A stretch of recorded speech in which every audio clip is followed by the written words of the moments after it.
Well, surf's up, race fans. Welcome to round number 8 of the 2020 Bandit Racing League season, or I guess now into 2021. This late in the year, we are, of course, the Bandit Racing League Xfinity Series, and well, you're going to notice one major difference in tonight's broadcast from any other that has happened on this channel so far into this current season.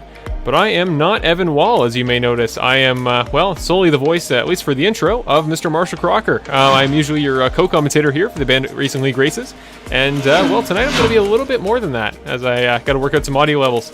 Long story short, I'll talk about it a little bit more later, but long story short, Evan is just having some troubles there. I know that they've had some terrible weather in Alabama recently, where, of course, he's from. And they're having some major tornado issues, so unfortunately tonight he had to worry about his safety, prioritizing that over his usual broadcast commitments. So he is, as far as I know, everything is going okay for him. He is in a good condition, and nothing has gone wrong to this point. He's just unfortunately cannot make it out to broadcast tonight. So in his stead, I have stepped up and taken over not only the role of part commentator of the series, but also stepping in from a production standpoint. So I'm going to do my very best to keep things rolling along. This will be a regular night of Bandit Racing League action tonight, coming to you from the Auto Club Speedway, one of my personal favorite tracks, coming to you from lovely California. First thing, of course, this is not only the 8th round of our season, this is also the California Surf Club 107. As it was dubbed by its race sponsor, Mr. Benjamin Lacey. That's how we do our races here at the Bandit Racing League. We, at least Bill Harkins, he's kept this non-for-profit, at least in terms of no driver's pantry fees. So instead, we have sponsors. And tonight's race, as you saw before, was the Mr. What was it called? Already forgot. The California Surf Club 107. A pretty sweet name. So we're going to go with that theme tonight. Going to go a little bit surf themed, but of course it is in California, so I'm Canadian. I don't personally have experience in the California area, but hey, it's California. Might as well get our surf on and celebrate another round of Bandit Racing League action. But all this being said, well, we see the cars there in the background just finishing up their practice efforts, getting all ready to go for tonight's race. Let's just head into your first of all, we got a couple people on screen. See, we're already going to have the issues here, everybody. There is me. There's my solo face on my own. But hi, everybody. I am, Marshall Crocker Jr., or just Marshall Crocker as I go by in this series. I'm usually your co-commentator. Usually you see this portrait with a slightly different background, running solo, or at least with Evan, that I get to work with. But tonight it's just going to be me. Again, I'm going to do my very best to make the one-man show run just as well. But here is me. Got a slightly different background than usual. There's my name there on the bottom.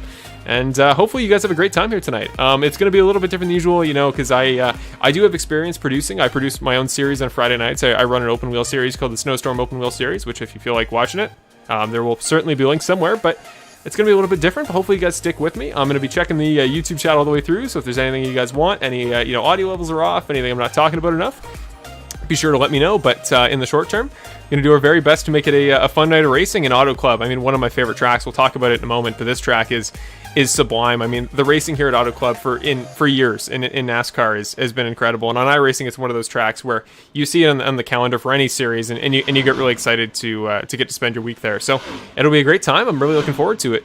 But for now, we have to do a little bit of housekeeping, because we do have your point standings heading into tonight's race, so let's get those up first and foremost. So, of course, don't have the real point set up here. We don't have the proper graphic for what would usually be our point standings, but there is the spreadsheet showing the points to this point in the season. Now, remember, because we are, of course, a NASCAR league, NASCAR Xfinity Series specifically, we do run with the playoff format, meaning that, well, in our series, if you get a win, you're into the playoffs, and the playoffs start, well, after tonight, 2 races from now. So we're going to go next week to where we go next week? Phoenix, and then we go to Five Flags for the final race of the regular season. So we have 2 races left in the regular season after tonight's race at Auto Club.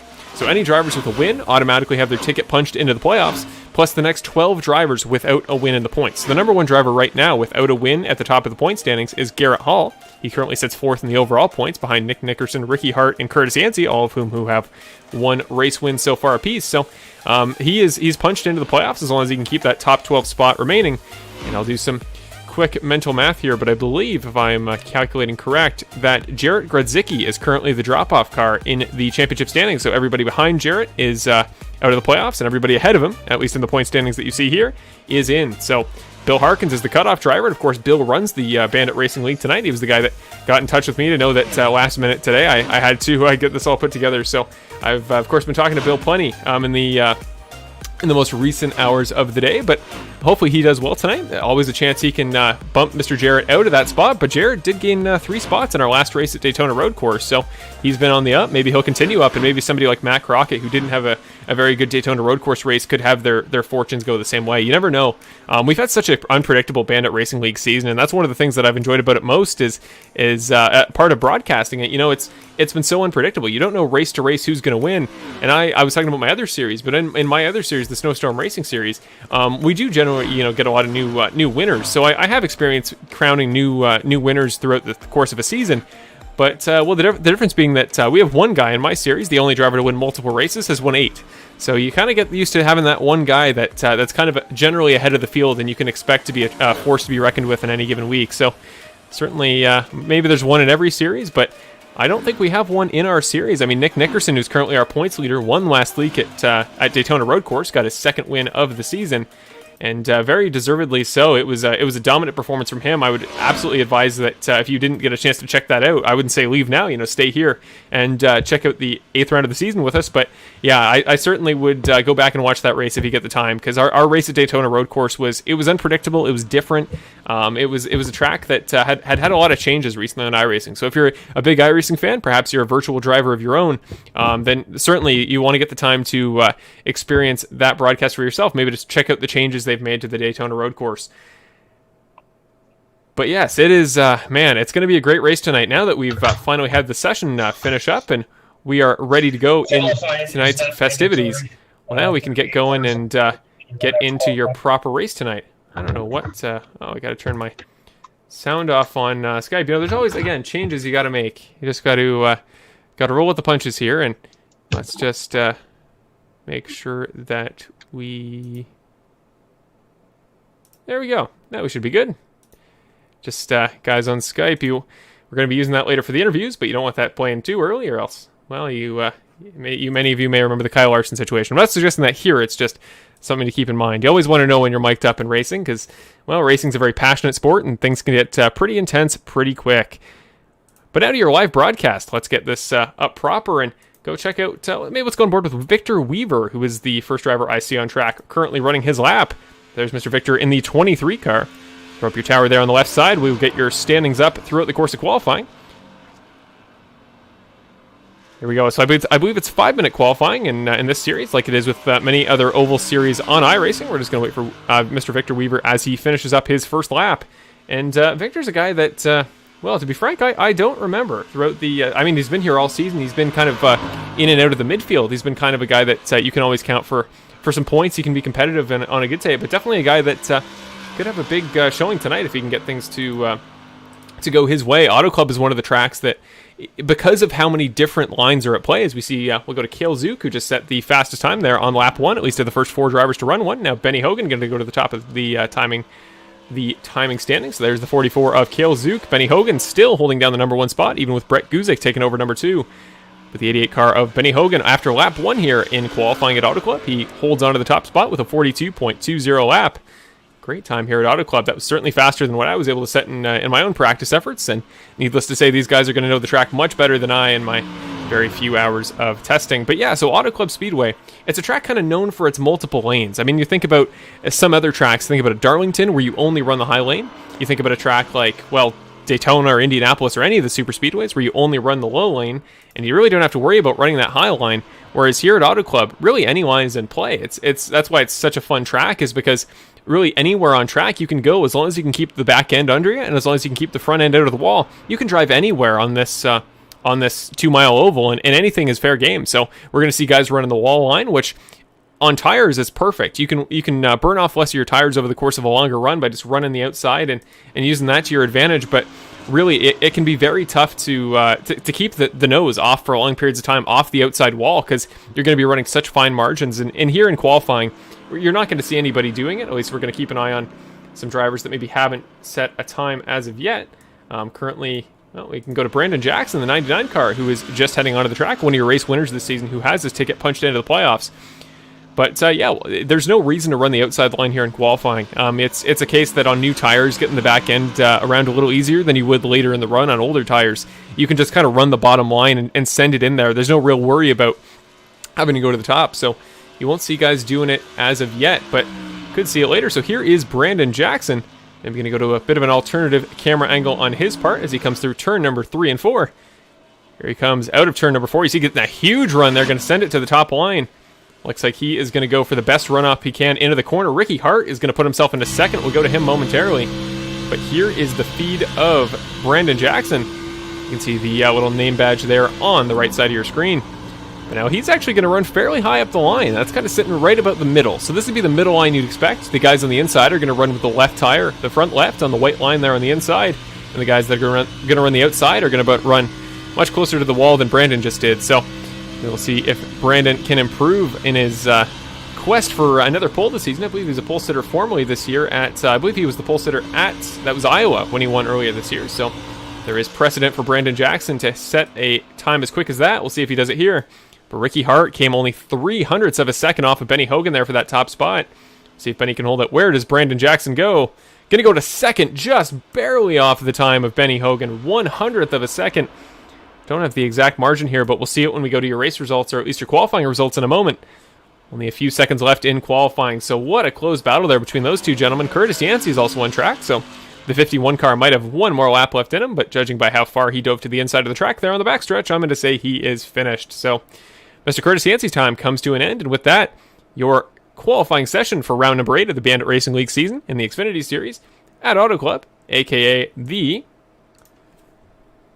Trying to get the name. I'll get the name down for you. The California Surf Club 107 here, brought to you by the Bandit Racing League, is now set to go. So there are your drivers on the starting lineup getting ready to go for tonight's race. But we cannot go to them quite yet. First, we got to put up your qualifying results for tonight's race at Auto Club. There are your results popping up, and I didn't update the graphics. So all sorts of stuff going on over there. There's the package we use. There's a VRS logo for no reason. Really should have thought to test this, but hey, you'll get the main gist of it. We're working things out here and temporary last minute doing the best we can. So there is your pole sitter tonight, Mr. Benny Hogan in the 88 car. I believe his first pole of the season, if I remember correctly, with a 42.203 second lap. Then just under 200ths of a second behind him, Brandon Jackson in second in the 99 car. Ricky Hart rolling off on row number 2. Brett Guzik on the outside of row number 2 in the 4th spot. Nick Nickerson rounding up the top 5. Of course, last week's race winner at the Daytona Road Course. Curtis Yancey on row 3 rounds out the top 6. Then Tyler Rowland is to the inside of Peter Murphy. Trey Ellis to the inside of Cody Welch, another driver with a win this season. Kevin Foster with Eddie Hagee to his outside in 11th and 12th respectively. Tonight's sponsor Benjamin Lacey there in the 13th spot with Cale Zook to his outside. Jason Greenwell and Nicholas Sneed make up 15th and 16th. Corey Shepard and Christopher Ferreira after that. Gonna move down a little ways. Curtis Michaelis here, a fellow Canadian like myself, starting in 19th with David Leakey to his outside in 20th. Garrett Hall there starts in 21st. Again, as I mentioned before, the first driver out of the automatic championship pass into the playoffs off a win. So he's the highest driver without a win so far in the point standings this season. You got to think he'd like to change that tonight, like to go for that first win of the season. After that, Paul Wilson, then Bill Harkins, Gary Wright, and Marklin Bivens round out the top 25. Very cool name there. Mitchell Sullivan to the inside or to the outside of Bivens. Then it's Victor Weaver and Connor Sawyer in the next row. Anthony Caetano to the inside of Hunter Henry in 29th and 30th. James Hartley to the inside of Terry Condis. Then Dustin Franklin, Matt Crockett in 33rd, 34th. Thomas Fensler in 35th. Kim Janer in 36th. Alan Castle in 37th. Joey Zaramba 38th.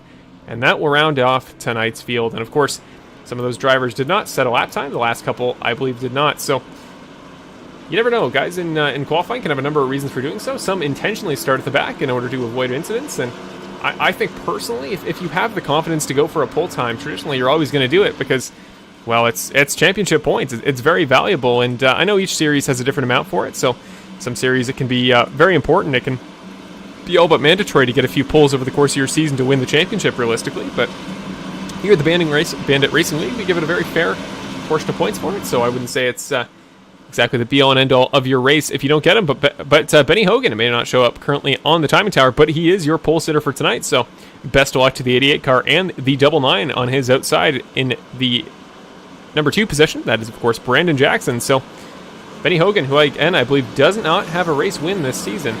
Really should have that up, shouldn't I? But again, I did miss a race earlier this season, and of course tonight is my solo debut, so we're getting things going. We're trying to get things figured out. But yes, Benny Hogan looking for his first race win of the season tonight.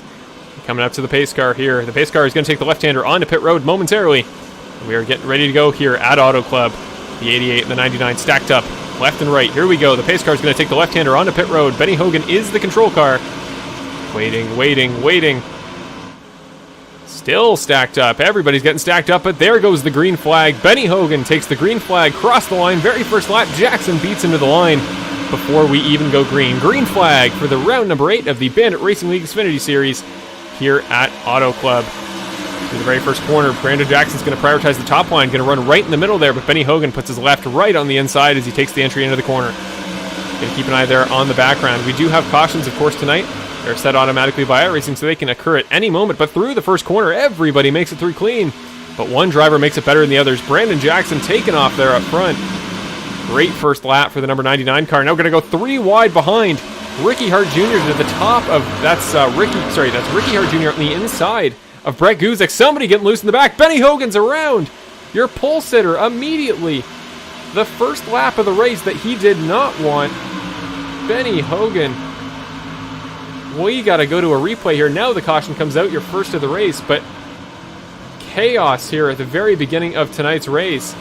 Brandon Jackson immediately makes the pass for the pole and then, well, uses its track position advantage to avoid the wreck there. The 88 car back up to speed, but let's go back and check out what happened, because almost immediate. I mean, everybody got around the first and second corners rather cleanly. It was looking rather nondescript, and then we come out through turn number 3 and 4. We saw 3 wide there between Guzik, Hart, and Hogan. And you see here, let's see where things went wrong. So there in the middle is the 88 car of Benny Hogan, who was inside Hart, who's outside Guzik. Just the littlest tap to Curtis Yancey in the back end, and I guess that sent him around. I guess the force to the car. I don't think, obviously, iRacing doesn't have the physics necessary to have it blow a tire, so really interesting to see what that would have been. I guess it was just a situation of didn't quite sit in the right place at the right time. He didn't really wash up or anything. Like, we can check one more time, maybe from the perspective of Nick Nickerson, who was sitting right behind at the time, who still runs fourth as we speak. Let's see his perspective here from it. See up front, there's the 88. Drifts up a little bit into the 51. The 51 bounces off, just barely avoids the 2 of Nickerson. And then Benny Hogan kind of got a little bit loose and just got tapped by, who is that car there on the inside? I don't think it's Cody Welch. Looking for the DeWalt entry there. Is that Eddie Hagee, Tyler Rowland. So, yeah, Hogan was already losing it there in corner number 4 and just tapped the front end to Tyler Rowland, sent himself around, and just like that, your pole sitter, probably the worst first lap you could possibly imagine there, at least in terms of luck. And yeah, it was just the tiniest tap from Curtis Yancey, but that can make a huge difference in terms of handling, especially at a track like Auto Club. So little banking. The track is not trying to push the car around the track. It's not trying to make you go fast. It's really trying to slow you down at every chance it possibly can. And, well, we're going to see that over the course of the run with tire wear becoming a factor. But first caution of the day, I don't think that's going to be in the forefront of people's minds. I think we're a little bit early for tire strategy to play too much of an effect. But we'll see. It's always a possibility. And again, things are unpredictable in the Bandit Racing League, and they're unpredictable in NASCAR. They're certainly unpredictable here at Auto Club. So plenty of race left to go. Maybe we'll do a very brief segment here. We're going to go through the field. Again, I unfortunately don't have all the graphics available at Evan's disposal, so don't quite have a proper name graphic here, or at least not one that'll work super well throughout the race, but I can run you through tonight's field as we wait for the pace car to go green. Or the lights on the pace car to come off, I should say. There they are, so dancing back and forth in the yellow. So we got some time before we go green again in tonight's race for our first restart, second overall start of the race. Where is Brandon Jackson going? Oh my goodness, he's back. That was suddenly very stressful. So here's Brandon Jackson in the Bleacher Report number 99 car, your pole sitter.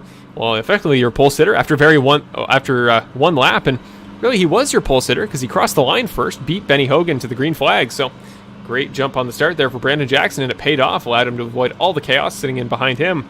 But Brett Guzik moved up from the outside of the second row to the outside of the first row, and now sitting second in tonight's race. Ricky Hart rounds out the top 3 after that. Nick Nickerson there, your winner, of course, last week in the Ford EcoBoost number 2 Ford Mustang, sits there in 4th. Cody Welch now rounds out the top 5. Moved up 5 spots there off the very start. 1 lap, and it sent him up from 10th to 5th. So great job there from Cody Welch. Already up into the top 5. Trey Ellis after that in the Hunt Brothers Pizza number 4 car. They're sitting in 6th. Peter Murphy after that in the Eastwood Detailers number 38, sitting in 7th. Tyler Rowland in the DeWalt number 80 car, sitting in fittingly 8th. Eddie Hagee there in the 97. Can't even read that, but the 97 car of Eddie Hagee sits in 9th before this next restart. Rounding out your top 10, there is Mr. Kevin Foster sitting there in the number 8 car. Gonna go up to the front again, check on the base car. The lights on the base car are off, so we're gonna go green next time by here at Auto Club Speedway. 5 laps into our 107 lap event in tonight's race. 107 laps. The race was originally meant to be 100 laps, but because of tire wear reasons and the number of tires provided for tonight's race, the race was slightly extended. And, well, I don't think this is the reason they did it, but Benjamin Lacey, who does sponsor tonight's race, does run the number 7 car. So I like to think that is why they added it as such, but I would imagine it being more realistic that is probably not it. So the 99 is going to start to the outside of the 04 car. He's going to prioritize that top line here on the restart, and interesting that he's choosing to do so. I think that, at least for the first run, the same reason that it's quicker in qualifying to run the bottom line, would have thought you would have prioritized the bottom there, tried to push the driver to your outside up, and then dive into the corner there against the white line. But obviously Brandon Jackson knows much more about the car, the track, and everything about this race in general than I do. So I'm going to trust his plan here on the restart. And he was a guy that, remember, at Iowa, had the same strategy. He had a bunch of restarts that he was the control car for throughout that race, and every time he chose the top line. Whereas some guys like Ricky Hart, I remember when he won his race, chose to switch it up inside-outside throughout the race to, I guess, keep people guessing. Brandon Jackson was going to start to the high line, and is the first driver to do so. Benny Hogan elected for the inside when he took the restart himself. The pace car is off onto pit road. There you see in the background. Getting ready for the second green flag of the night. First restart here. Brandon Jackson on the loud pedal. Green flag for the second time in tonight's race. Gets a great jump ahead of both Guzik and Nickerson side by side. Nick Nickerson, where did he get that run from? To my knowledge, he was starting a little ways further back than that. I thought he was sitting behind Ricky Hart there in row 2, but huge jump. Nick Nickerson straight to the top. Side by side with Guzik. Keep an eye on Trey Ellis, though. Now 3 wide between Hart, Guzik, and Nickerson there up ahead. You go to a better camera angle, but as we come down the backstretch, you see how many cars trying to funnel out of corner number 2, get into a straight line here and plan their line for corner number 3. Guzik going to go high. Ricky Hart's going to go low. So the only car here to take a proper low line is the 64 of Hart. Interesting strategically there to start off tonight's race, but Nick Nickerson chose the high line, and it's better on tires and it's better on pace as he crosses the line second here as we come up to the line. But, well, Ricky Hart's going to go right to the apron, trying not to make that the case, but I believe Nick and Nickerson did lead the two of them at the line. So top 3 as we come across for lap number 7, Jackson, now Hart, and Nickerson in your top 3. Keep an eye, though, on Brett Guzik, and that's Trey Ellis there behind. Trey Ellis trying to make the move on Brett Guzik at a corner number 2. Welch is going to get a great slipstream off the both of them. Ellis is going to settle in behind Guzik, and really that long line starting to form there on the inside. But keep an eye, though, a little ways back as we see several battles happening further back in the event. That's Christopher Ferreira there in the 13 car. Sorry, Christopher Ferreira. Jason Greenwell to the inside of Paul Wilson. Great battle between those two gentlemen for 15th. Then it's Corey Shepard behind, battling David Leakey. Huge pack of cars running up here. All sorts of chaos going on all throughout the field. 3 wide as we come across the line. That's Garrett Hall to the bottom. I remember I mentioned that the top-ranked car without a win in this championship, he is the guy down there. So Garrett Hall definitely going to be looking for a win later this season just to guarantee his spot into the playoffs, or maybe he's comfortable where he is. But for now, the driver of the number 26 car sits in 17th. Back up to the front, though, Guzik and Hart side by side as we come through turn number 3. Up ahead is Nick Nickerson. Ricky Hart's going to throw it right to the bottom there. He is confidently sending it into turn number 3. Same with Brandon Jackson, your current race leader in the 99. Sent it real low into turn number 3 and 4, and it's going to work out for him. Ricky Hart is going to slide up, so Nick Nickerson takes over full ownership of the second position, but we do have a caution. Second caution of tonight's race. I see several drivers involved, several drivers falling down the race order, including, I believe that's Hunter Henry. Several guys involved. So let's go and check out what that would have been for. Let's see who was involved in that last incident. That way I know who I'm looking for again. Don't quite have the same infrastructure that Evan does for this series. It certainly gives credit to just how much work he puts into this and how fine-tuned he's got his whole setup, but unfortunately it is new for me to commentating this series, or at least producing things solo. But here is the incident as we come through turn number 3. Gotta go a little ways further than that. So this is coming off of corner number 4. There is Garrett Hall to his outside, or sorry, his inside, I should say. It's coming down the backstretch. We are on board with the number 36 car of Corey Shepard. That is, I believe, the yellow car you're looking at on screen. Jason Greenwell right behind. Sorry, that's who is that in the 84 car? Whoever it was got the tiniest bit of a tap there to the inside of the number 36 entry. That was David Leakey, I should say, sitting there in the 84 car. I always mix him and Jason Greenwell up, even though it kind of makes sense, but of course they do not match. That was a little bit too far, but huge wreck there you see for the number 36 car. Corey Shepard. Really lucky that he was able to avoid so many cars ahead on track. That could have gone much worse for both him and the drivers around him. There we go. Not quite far back enough. Again, getting used to things. There we go. So one more time through corner number 3. Yeah, let's go on board with... who do we want to check out? Maybe David Leakey's interpretation of events. Let's maybe go on board with him to our first onboard camera of the day. Maybe go to the gyro cam, a camera that is seldom used, but I think it's a pretty cool one. So here's the view from David Leakey's car. Up ahead there is the 36. See, he just kind of washes up a little bit. Yeah, just the tiniest tap. It almost looked like netcode on his end. Didn't really look like a squared up bump that would have gotten under the corner panel and in turn spun the number 36 car of Sawyer. But apparently that was all it took, and well, as a result, David Leakey is going to move to the back of the field, as I believe he does have to come in for pit repairs, and he will be behind the... Sorry, that's not Sawyer. Who's the 36 car? Gotta get used to faces and names here tonight. Well, we haven't identified him, but the point is, David Leakey is currently sitting at the back of the field. Not sure if that is a pit penalty or what, but he is coming out of pit road as we speak, meaning that up to the front with pit stop cycles, we now have Brett Guzik as your race leader. Several race leaders chose to come into the pits that last time by, Brandon Jackson being one of them. Of course, your race leader there prior to caution number 2. Now he's going to move back to the 10th spot. Other than him throughout the field, Ricky Hart Jr., also one of your race leaders, going to move back to 13th. James Hartley and Alan Castle, both drivers who did not pit that last time by, going to move ahead of Ricky Hart, your defending season champion from last season's Bandit Racing League. This is Alan Castle coming to the pits as we speak, so Ricky Hart will get his 2 positions that he was separated from Brandon Jackson with. So your 2 former race leaders now back up into close proximity here on track. But yeah, back up to the head of the field. Brett Guzik qualified in 4th there. You saw he had a great battle with Ricky Hart that he lost out on for the time being. He was 4th when the caution came out. Now going to be 1st when we go back to green. And, well, really in the end, not a bad deal here for Brett Guzik. One of the guys that all season, he's had a really interesting year. Brett Guzik is a guy that, from what I can tell, is a guy that's going to prioritize safety. He's going to prioritize just, consistency. He's one of the guys that's really good on tires. That's something we saw at Atlanta earlier this season. He was one of the biggest names there that it was really in contention the entire way through, because you never knew when guys' tires were going to fall off, and it just felt like his wouldn't. So he's been great at that all year, and unfortunately hasn't been able to turn it into a win yet. He sits 5th in the points when you consider guys that do not have wins yet to this point in the calendar. So Brett Guzik, another guy, a win could mean a lot for that number 04 car. And then Cale Zook, who was inside in the 44 car. Cale Zook was the first guy we showed on tonight's broadcast running his qualifying lap, and though he did qualify in 14th, not exactly lighting the world on fire. It wasn't in the top 10, but it was certainly a good lap. Well, he's moved up 12 spots from that point, so Cale Zook making things work there in the 44 car, and Bill Harkins there up top in the number 11 entry rounds off the top 3. But Brett Guzik, once again, is the control car for the first time this race. 3rd different race leader coming up to a green flag. Pace car is off onto pit road, takes the left-hander. And for the 3rd time in tonight's race, the 2nd caution restart, we are getting led to green. Brett Guzik, the control car. Cale Zook in the 44 to his inside. Great start for the inside line. Horrible start for the inside line. Sorry, the outside line, great start. Horrible start outside the line. Mark Allen Bivens, I think, got turned there. Somebody's off to the inside. Huge wreck here off the start. Look at the crash. Look at the cars. Chaos here as we get started on the restart. Look at the jumble of cars that did not have time to react there on the restart.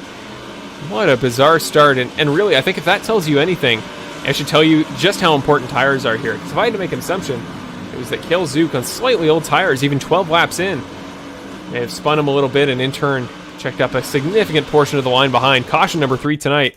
Let's go back and check what happened. And, well, first of all, you saw it. Cale Zook on the inside line just didn't get going. It was just a case of the guys behind weren't anticipating the checkup that was going to happen, and by the time it did, I mean, guys kind of forced themselves to the apron on the start. You really had nowhere left to go. So Zook to the inside. You see Harkins figures it out. But look at the, mass checkup that happens in behind. Maybe we'll go to a blimp cam, just get a better view of what happened in behind. But you'll see here off the start as we come up to the line. Great start there from the outside for Guzik. He would have been smooth sailing off into the distance if nothing had happened. This is a slightly close view. Not exactly what I was looking for. But yeah, you see the slight checkup there from... Oh, that's a much better view. Okay, we'll go to this view. This will show you perfectly what happened. I mean, look at the giant line of cars as we come out of turn number 4. Everybody's locked up. Everybody gets nice and close to each other, which is great, what you want to see on a restart, but not if a guy fails to go like that. So the 44 car, you see here, just a slight checkup, but look at everybody behind trying to swerve out of the way, get going, and I believe it was the crash there for the 82 car. I remember the 82 car was on track. The 82, that was Kim Janer, was kind of the first guy to have issues and go around. So let's one more time show this from his perspective. We're going to go on board with the 82 car of Kim Janer before we figure out the aftermath of caution number 3. And again, so many cars involved in that wreck that going to drastically change the outcome of the early portions of this race. But here is Kim Janer here in the 82 car. So you watch up front, you see guys start to check up. You see that Ford Mustang right ahead of him is going to check up hard. Has to avoid taking evasive maneuvers, and I guess just didn't have the tires warmed up enough. So when he slammed on the brakes, tried to come to a full stop, just wasn't enough. And a number of cars going to bash into him, just trying to keep that car off the inside line. That was Garrett Hall there in the 26 car you saw also involved. So we'll see your once we reset and get everybody back and in running order and back into the pace line, we'll see where guys funnel out after this third caution of the race. And well, 3 cautions in quick succession to start off tonight's event wasn't something I was particularly expecting. I mean, Auto Club can be a cause of some individual incidents. You know, guys that don't anticipate the tires going as quickly as they do, maybe sliding into the outside wall or something like that. But yeah, certainly didn't expect things to go sour as quickly as they did there. So hopefully that is the last time tonight. And well, I wouldn't guarantee that with 3 cautions and 14 laps, and still, what is that, 93 laps to go. Still plenty of time for more, but well, you can always hope for the cleanest race possible here in the Bandit Racing League. Going to go to a quick side-by-side as we wait for the pace car to turn its lights off so we can go green for the 4th time tonight. Hopefully get a long green flag run going here for round number 8 of the Bandit Racing League season tonight at what is specifically known as the... Oh, I got to remember. Starting to remember. The California Surf Club 107, sponsored by our very own Benjamin Lacey. We're going to head back to, yeah, as I said, a very brief side-by-side. I'm going to get things set up on my end, and we're going to be back in just a moment for your 4th start and 3rd restart of the day.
And we're back here. I've taken a very brief break away from the action. Just waiting for the lights on the pace car to head off, and I believe they have. So we're going to go 1 to go before our 4th restart of tonight's race, or 4th start overall, 3rd restart after a caution. And Brett Guzik once again going to take the field to green, the first driver to do so multiple times in a race tonight. Of course, your pole sitter was Mr. Benny Hogan, who on the very first lap got involved in an incident coming out of corner number 4 and had to go to the back of the field. Somebody in the chat there in the YouTube side of things mentioned that the timing tower should show more than just the top 20, and that was a great call. And one of the only things I believe is left that is a little bit different than the usual broadcast, so hopefully I can get things ship shape and ready to go. So if there's anything else like that you think I'm forgetting, or anything you want to see done, just be sure to let me know like that, and it makes it easier for me to remember stuff like that. But there, of course, is the rest of the field, rather than, of course, just your top 20. Plenty of drivers in the field. I believe we have a total of 38 tonight. Sneed, Shepard, and Fensler are currently not in tonight's race, the bottom 3 drivers, one of whom I don't believe has been in here since lap 8, and then the 2 drivers of Fensler and Shepard have left in the last couple of laps. That being said, we're going to have 35 drivers coming to green this next time by, a couple of them a lap down. Everybody, I believe, from about 24th back. as a result of repairs necessary from one of our 3 cautions tonight, including the mass checkup caution that happened the last time we came to green. He's got a slightly better start this time. Brett Guzik is the control car on the inside. Our very own Bill Harkins to his inside. Going to do a little bit of a tap there from the 11 car Bill Harkins, but we are ready to go. Everybody gets started properly, so no more checkup cautions. Green flag for the 4th time in tonight's race at Auto Club for the California Surf 107. That was close. I'm starting to remember the race name, but we'll get it figured out before things are said and done. There to the inside is Joey Zaremba there in the number 9 car. He started as high up as, I believe, 3rd, but he is now dropping down. Brandon Jackson and Ricky Hart doing their best to move their way through the field as soon as they can on this next restart. Now 3 wide, Zaremba to the inside of Hart, and I believe to his outside, that is Hunter Henry. Hunter Henry there in the number 94 car, going to wash up a little bit. Kevin Foster's going to take the inside line and make the move here into turn number 3 and 4, so Kevin Foster going to move up into the 8th spot in the number 8 car. And Joey Zaremba still to the inside of himself. And it's Ricky Hart trying to make the move on Bill Harkins there as we come up to turn number 1. The number 64 car right behind the number 11. Now going to send it to the inside, side by side in the entry to turn number 1. Ricky Hart going to burn up the tires more down there, but if he's able to keep it to the white line, it might have a better run through the corner. He's going to try the undercut on him. It might work in a slide up in time. It's slide jobs the number 11 car. So Ricky Hart, again, defending champion in the former Bandit Racing League season, now up into the top 5 once again. But Brandon Jackson, the guy that started with him, one of the guys that he was battling with at the very beginning of tonight's race, has done it quicker. He is now on the back end of Nick Nickerson, who I don't believe has taken tires to this point in the race. I think Nick's one of the guys that's going to try to save him longer in the race. But Brandon, whether it be for fuel or tires, definitely has pitted to this point. A little ways back in the field. Battle going on between Mitchell Liam Sullivan and Joey Zaremba there. 3 wide. That's Henry, Zaremba, and Welch there. Just a little ways behind Cody Welch with, that is Paul Wilson there in the 89 car right behind him, trying to make their way through traffic. Joey Zaremba losing spots there in the number 9 car. He's down to 12th after a start up in 3rd on the last restart. He's going to try to collect things up and make some forward progress through the field. Right behind him, that is, I believe, I got to remember his name. Got to remember the names of the cars here. That's Tyler Rowland there in the number 20 DeWalt entry. Not too far behind, keeping his foot in the door, keeping his hat in the ring. He is just keeping an eye out for a mistake from one of these drivers. Now 3 wide once again. That's Sawyer to the inside. Got to get that car settled down, but he does. So Sawyer makes the move there on Zaremba to his outside. To his inside is Tyler Rowland. Keeping an eye there up front. Several drivers within about 0.04 of a second of each other. That's our very own Benjamin Lacey, who sponsored tonight's event there, going to the inside of Joey Zaremba for 16th place, trying to recover after a 13th place start.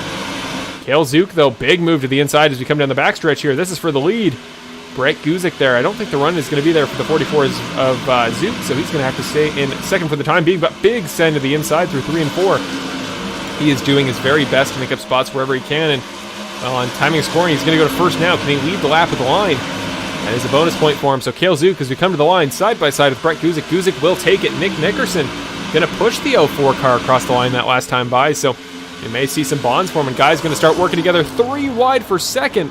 Cale Zook down to the bottom. That's Brandon Jackson to the inside of Nick Nickerson. The top 4 separated by only, well, at this point, 1/10 of a second. This is nuts. Great action here at the start of tonight's event at Auto Club, but again, Brandon Jackson not giving up, still to the inside of Nick Nickerson. Cale Zook's going to settle in behind in 4, so he's shuffled out of the top 3. 2 race winners in Jackson and Nickerson, and 2 non-race winners with Guzik and Zook. Some big names in this group, but Brandon Jackson gets a great run off the middle of the corner through 3 and 4. Brandon Jackson, he was up there up front for the second restart of the race. He has now made his way back. I believe leads as we cross the line, but he has got to settle that car down. Some big blocks, but he is losing the back end a little bit. And just to get things figured out as we come down to turn number 1. Nice squeeze on Brett Guzik, but Cale Zook says, I'm going to send it underneath. You left the door open. I am going to take that opportunity. And he goes to the inside, side by side for the top 5. Important to mention, I haven't shown him, but Kevin Foster has moved up 3 more spots since the last time we saw him. Now in the top 5, he made the move on Ricky Hart. And in that dark blue and gray metallic car you see behind this lead battle, he is making his way through the field. Might be involved in this battle as we speak in just a moment. But Brandon Jackson, great run off the corner once again. Now fully clears the 04 Guzik. We're not sure how many tires he's burned up to this point or how much he's done so. But Brandon Jackson is now your race leader as we cross the line to start lap number 24. Your top 4 settling into a line here. Guys are going to want to start prioritizing that top line. You don't want to burn tires up on that inside line over the course of a long run. So definitely more important to prioritize tire longevity rather than short-term gain in terms of positions, because, well, what position you're sitting in on lap number 23 means nothing at the end of this race. Keep an eye there on Kevin Foster, who has Ricky Hart Jr. right breathing down the back of his neck. As we come up to turn number 3, here's the battle with Foster and Hart. And that's Bill Harkins there in the number 11 car, still keeping pace with this group. Now going to send it to the bottom there. You see on the right-hand corner of your screen. Sends it underneath Ricky Hart. They're going to go side by side off of corner number 4, but Hart on the top line is going to get the better runoff, so he's going to have more momentum. Back up to the front, though, this battle of the top 4. You see just how much of the line guys have settled to on that outside line. Not even just the top 4, but everybody throughout the field, and a couple guys with big sense. Brett Guzik's going to go to the bottom. Cale Zook is going to go even further to the bottom. This is the battle off of turn number 2. Nick Nickerson, I think he's the guy you got to watch out for in this pack, because the number 2 car has really just stayed pretty static throughout this entire run, but he's been on that top line from start to finish. He doesn't really dive down to make the corners or to try to make moves or to try to block. He's just kind of sitting where he is, and really, he's if I'd imagine, based on how much he's pushing the car, maybe I'm wrong, maybe he's accelerating more than we think, but with where he is on track right now, you got to think he's one of the guys burning up almost no tires, so things are going well there for the number 2, Nick Nickerson, long term, and I'll be interested to see once the tires really start to fall off for guys like Brandon Jackson and Brett Guzik, who have been out here quite a while. It'll be interesting to see what happens over the longer course of the run. But Ricky Hart Jr., the only Toyota in the top 6 made up entirely of Fords otherwise, he is battling to the inside of Brett Guzik, makes the move on Cale Zook, made the move on Kevin Foster just a moment ago. Now looking for a temporary podium position here. 64 car. Great run there by Guzik off the corner, though, off of corner number 2. Anytime you're on the outside line, you're going to get a better run off the corner onto the straightaway, and he did there. Still side by side, though, the 64 gets a much better run through the corner. Got to think he's been saving his tires up a little bit better if he has that kind of traction there on the inside middle of the corner. But he is making it work. Important to mention very quickly, as we see as the timing tower scrolls on the left-hand side, Curtis Yancey, one of your top championship contenders, is out of tonight's event, so not sure for what reason. Presumably would have had quick repairs left unless he just got caught in too many incidents there off the beginning, but he is out of tonight's race. So a big name out on the first 26-lap portion of tonight's event. But Ricky Hart fully clears the 04 of Brett Guzik, so he is now into the top 3. Nick Nickerson side by side with Brandon Jackson makes the move for the lead. I talked about a moment ago how much he'd been sticking to that outside line, thinking about his long-term tire wear, and that philosophy is over. Makes the move to the inside of Brandon Jackson, but it is not over. You talk about how much that outside line is of importance on the straights. Much better runoff for Brandon Jackson, so he will keep that number 1 spot as we come across the line for the start of lap number 27. 80 laps to go left in tonight's round number 8 of the Bandit Racing League season. Ricky Hart Jr. is sending it to the bottom. He is done with trying to save those tires for the longer run. He wants positions now, and he is making it work. Now to the inside of Nick Nickerson. Going to go to the chopper camera here just to see the top 3 in action, to see how far back Brett Guzik is, and then behind them, really nobody for miles. These top guys are just pulling away the top 4, separated by half a second. And after that, a full second back to 5th place. I believe that's Paul Wilson there in the 89 car, who, to his own credit, has moved up 17 spots. Wilson started 22nd, now up to 4th. Where did Brett Guzik go? I was just about to mention him. He is coming into the pits.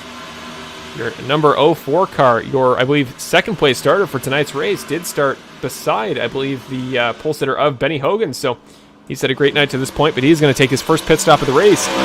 Ideally for him, definitely want to stay on the lead lap there, or if not, become the lucky dog driver. So I'll try to keep that pit stop short and sweet, but back up to the lead battle. That means that the gap between 3rd and 4th gets even bigger, now over a second there, from Brandon Jackson, Nick Nickerson, and Ricky Hart to 4th place Paul Wilson.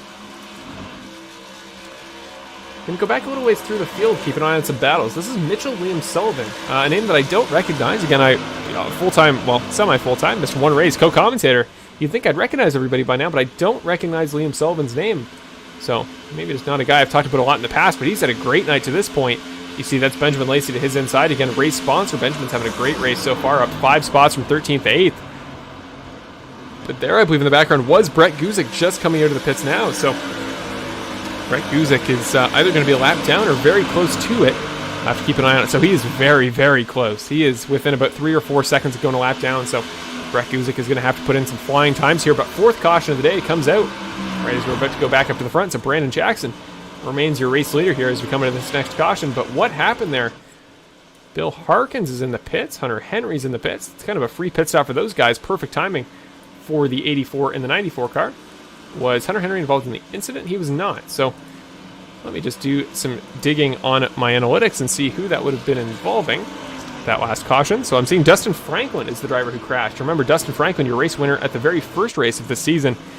at Daytona. So great start to the season for him, but perhaps not a great start to tonight's race. In lap number 30, let's go back and see what happened to the 60 car to put him on pit road and not in a moving position. So there's the 60 car. In the 07 car, again, you got to get used to liveries and names. So he's to the inside, gets a bit of a tap there. Who was that? David Leakey in the 84 car really shoved him into the corner, ran him out of room, and gave him a tap there on entry. So he heads to the inside. Who is the 07 car he makes contact with? Gonna go around, you see, just kind of turns the car, and there was a driver in front. How did so many guys manage to avoid that wreck? Great job by everybody else to make it around. And Dustin Franklin, actually relatively little damage as a result of that incident. Just kind of a small tap there off the outside wall. But again, I'm going to show it one more time here as we come through corner number 2. This is the 60 car to the 07 to the inside. Franklin, kind of an odd situation. I think the 07 car just turned up a little bit too early. Wasn't quite clear and took the track room like it was his. So I wouldn't say that was a blatant incident. That was Curtis Michaelis, a guy who had a really good race last week. Shame to see that his follow-up tonight at Auto Club didn't go quite as well. This is live now as we watch the battle off pit road. But yeah, Curtis Michaelis was a force to be reckoned with last week. Remember at Daytona Road Course. I don't believe he finished in the top 5, but he definitely came very close. Had a great race. So the follow-up tonight, again, he'll stay on the lead lap provided he didn't need a tow back to the pit. So his night is not over, but man, he had kind of a flawless race last week at Daytona Road Course. Didn't really get involved in anything, and unfortunately that time could not say the same thing. But here's the battle off pit road. Great race as we see there. Several more guys just heading off and trying to get whatever little positions they can as we head off pit road. The easiest way on track to get positions is to get them off pit road. So not a bad move on behalf of the guys that were able to gain spots, but I don't think anybody in the top 3 did. Cody Welch, I believe, will pass Kevin Foster for position. I believe he was behind him when the caution came out. So the 85 car moving up to 8th. Cody Welch, a former race winner this season. That's what you like to see if you were a Cody Welch fan. Now up to 8th. Kevin Foster's going to move down to 9th, and Alan Castle, sitting there in the number 93 car, has moved up 26 spots, I should say. In that 93 Rogue Energy car, he has moved up into the top 10. Great effort for Alan Castle, a guy who didn't even run a qualifying time, and he has put himself in the top 10 a third of the way through tonight's race. But back up to the front here, keeping an eye on the lights on the pace car. And there is your pole sitter, Mr. Brett Guzik, sitting there. And, well, I should probably clarify, the cheetah print looking beige number 04 car with the light blue cyan looking wheels. The livery isn't the most unique. Well, I shouldn't say. It's pretty unique livery. But the livery maybe doesn't stand out as much as those very bright turquoise looking rims. So that's how you can identify them. Keeping an eye in the background, though, that is Benny Hogan, your pole sitter tonight, and series coordinator Bill Harkins both getting a pass around the pace car. So both guys going to get a wave around, plus whoever the lucky dog driver was. And with that, your order is now set for the restart. The lights on the pace car have come off, so it'll be the 04 Brett Guzik to the inside of Hunter Henry, sitting there in the 94 car. And I just talked about the considerable progress that Alan Castle has made, up 26 spot from the start. But Hunter Henry from 30th all the way up to 2nd there in that number 94 car. And I don't believe, I can guarantee you didn't take tires that last time by, but it's something to think about. But man, even to be this far up in a race order with this many guys, no matter where you are on tire conservation and no matter where you are in strategy, is impressive to say the least. So great work there from Hunter Henry. He's actually starting in 3rd. It looks like once they shake out Benjamin Lacey, should be the car to the inside there. Unless Hunter Henry is just... Okay, I think he is. I think he is the car to the inside there. There we go. Now we're all set up. Guys were moving around, trying to warm the tires up, and it can be a little bit confusing. So it will be Brett Guzik to the outside, to his inside on the front row. Hunter Henry. Brandon Jackson will start row 2 with Benjamin Lacey, tonight's race sponsor, to his inside. That'll be your top 4. Then Trey Ellis running at the top 5 with Nick Nickerson to his outside. Then Ricky Hart and Cody Welch making up a row number 4. Getting ready to go green for the 5th time tonight, the 4th time as a caution restart. Hunter Henry's got to catch up to the 04 Brett Guzik. We're going to have a weird restart situation here. Feels like a sequel to the earlier debacle we had at the start of tonight's race, so hopefully we don't have a similar checking up situation. No, the lights in the pace car are back on, so looks like we were not quite as ready to go as I had assumed. Maybe we're going to send it around one more lap for some guys that weren't quite ready yet, maybe guys that still needed pit service. iRacing does things for a number of reasons, and well, if there's one thing on the service that you cannot always count on to be perfect, it is the ability for iRacing to call cautions and know when to extend yellows, but I digress. This is not a time to talk about that. Important to mention that Dustin Franklin, similar to Curtis Yancey before, another driver at the top of the season standings, certainly guys that have had a very good season to this point, both of whom are now out of the race after Dustin Franklin's last incident that brought out the 4th caution. He has left tonight's event. Again, your top 5 as we get ready to go back to green after the 4th caution of tonight's race. Brett Guzik, then Hunter Henry, Benjamin Lacey, Brandon Jackson, then Trey Ellis rounds off your top 5. Nick Nickerson, Ricky Hart Jr., Cody Welch. Sorry, we'll flip that last 2 around. Cody Welch to the inside. Cody Welch to the outside, which is the dominant line. Brett Guzik has elected to take the outside line for this restart. Then Ricky Hart to his inside. Kevin Foster and Jason Greenwell round off your current top 10. So 31 cars to this point, the last of whom being Anthony Caetano within that top lap or the 1 lap down category. Certainly able to get a lap back here if you get a caution timed well with good pit strategy. So none of those guys are out of the race quite yet. After that, though, Benny Hogan, tonight's pole sitter, sits 2 laps down, so he's going to have some digging to do if he wants to make his way back throughout the race order. But still, plenty of time left to go in tonight's race. 74 laps here in round number 8 at Auto Club. The lights on the pace car are on again. We're going to send it around one more time, and we are going to have to wait. We're going to go to a quick side-by-side as we wait for the pace car to come around one more time, and we will be back in just a moment for round number 8 of the Bandit Racing League season here in the Xfinity Series at the wonderfully named beach-themed, well, beach-themed is what I've done for it, California Surf Club 107 here from Auto Club Speedway. And when we come back, if we have one more pace lap, which at this point, you never know, we can talk a little bit more about Auto Club Speedway. And if not, we're going to be going green for the 5th time tonight, the 4th time under caution. Back in a moment, ladies and gentlemen.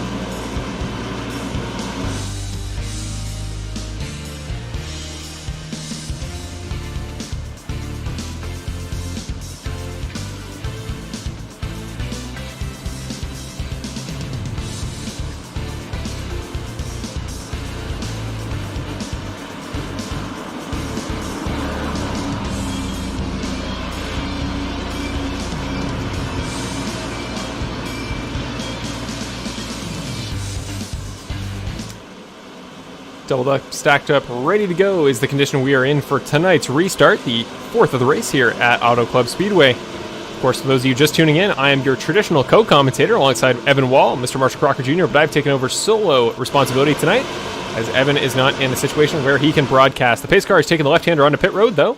We've had 4 cautions tonight, just restarting from our 4th. Brett Guzik will take the field to green. Green flag for the 5th time in tonight's race. Brett Guzik, a great jump there on the outside line. The outside line's been getting great jumps all race, and Brandon Jackson takes advantage.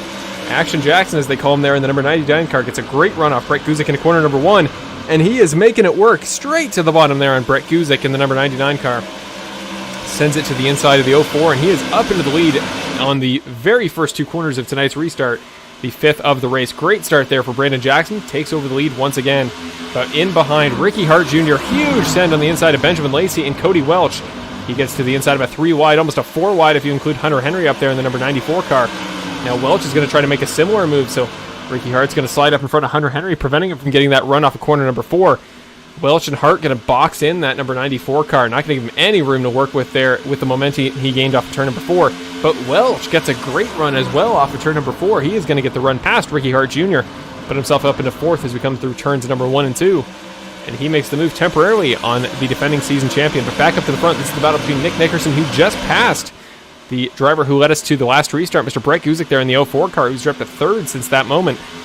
And now he's going to have to watch out for a very hungry Cody Welch and Ricky Hart right behind. They have just been taking names here in these last couple restarts, making all the moves necessary on those fairly new tires. And this time it's Cody Welch through turn number 4. The 85 car gets a great run on the 04 car. We come up to the line. The 04 car should have a better run sitting there on the outside line as he came through turn number 3 and 4, but Cody Welch is making it work. Sends it to the bottom. He's going to clear him cleanly, and Cody Welch up into the top 3 spots as we come through turns number 1 and 2 once again. Brandon Jackson up there pretty comfortably, but not taking off, it should be noted, so still plenty of time for these guys we're looking at right here to make up some ground and try to take over that top spot. Ricky Hart has now comfortably made the move there on Brett Guzik, so Brett Guzik got to assume it's on tires, but he has fallen back in the field right now. That 04 car really needs to turn that momentum around, and if not, just lock it down, try to save the tires long term, and just keep that car on the track until either the next caution or the next mass green flag pit stop cycle. Now to the inside of him is Hunter Henry, who sat to his inside there on that last restart, up 25 spots from the start. Of course, Hunter Henry qualified 30th, back up into 5th.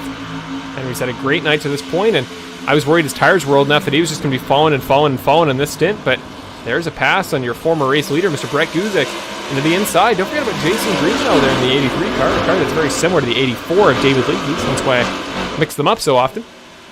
But Jason Greenwell making progress there, up 9 spots from 15th at the start of tonight's race. Guy with one of the coolest Skype cameras. He's got his in-car kind of shot that looks like he is in the virtual NASCAR car there on his Skype. So a guy that I know very well from the very start when I joined the series because of that. And, well, he is making things work tonight. The 83 car up 9 spots, and he's got the forward momentum that a couple of guys that started here at the front of this last stint just don't have. Some guys are falling back, but Jason Greenwell is not one of those names. Back up to the front, though, keep an eye on this battle between Brandon Jackson and Nick Nickerson. Last week's winner versus Brandon Jackson, who won earlier this season at Iowa. Nick Nickerson, the only multiple race winner to this point in the season. He's done both of those race wins. He's done so twice at road courses. First at Long Beach in round 3 of the season, and then just last week in round number 7 at Daytona Road Course. So he's dominated the road courses. He's had a couple podiums and top 5s here at the Ovals. But this could really be his chance to prove himself here at Auto Club, get his first oval win of the season, and he's right on the back bumper of the 99 car. He's really going to pressure him here into turn number 1. He's going to have the run. The question is, what does he do with all that speed? If I'm him, I'm going to stay to the top, but if he wants the move, he's got to go to the bottom. Thought about it, but thought better of it. Going to stay to the top for the time being and just follow in behind Jackson. I think that's a smart move. I think that's the sign of a veteran driver like Nickerson, that he knows where to put the car to think about the course of the race. And what does it get him? What does it gain to put himself into the top spot right here? Probably puts himself at the mercy in just a moment of Brandon Jackson, who could do the same move back using the slipstream. So over the course of the longer run, the better move is just to think about, a long-term situation, to stay there at the top. He's burning off less tires than Jackson, so if Brandon Jackson doesn't know what he's doing with the car with less grip, then the situation could totally flip, and Nick Nickerson could have a comfortable lead at the head of this race.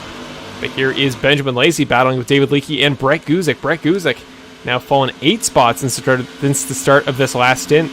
You're just seeing how brutal that tire wear can be over the longer run, and he's doing his best to make it work, but he's going to have to, again, turn that momentum around. Momentum is kind of the name of the game here. I did do like a Marshall key to the race, but really momentum here at Auto Club is all it's about.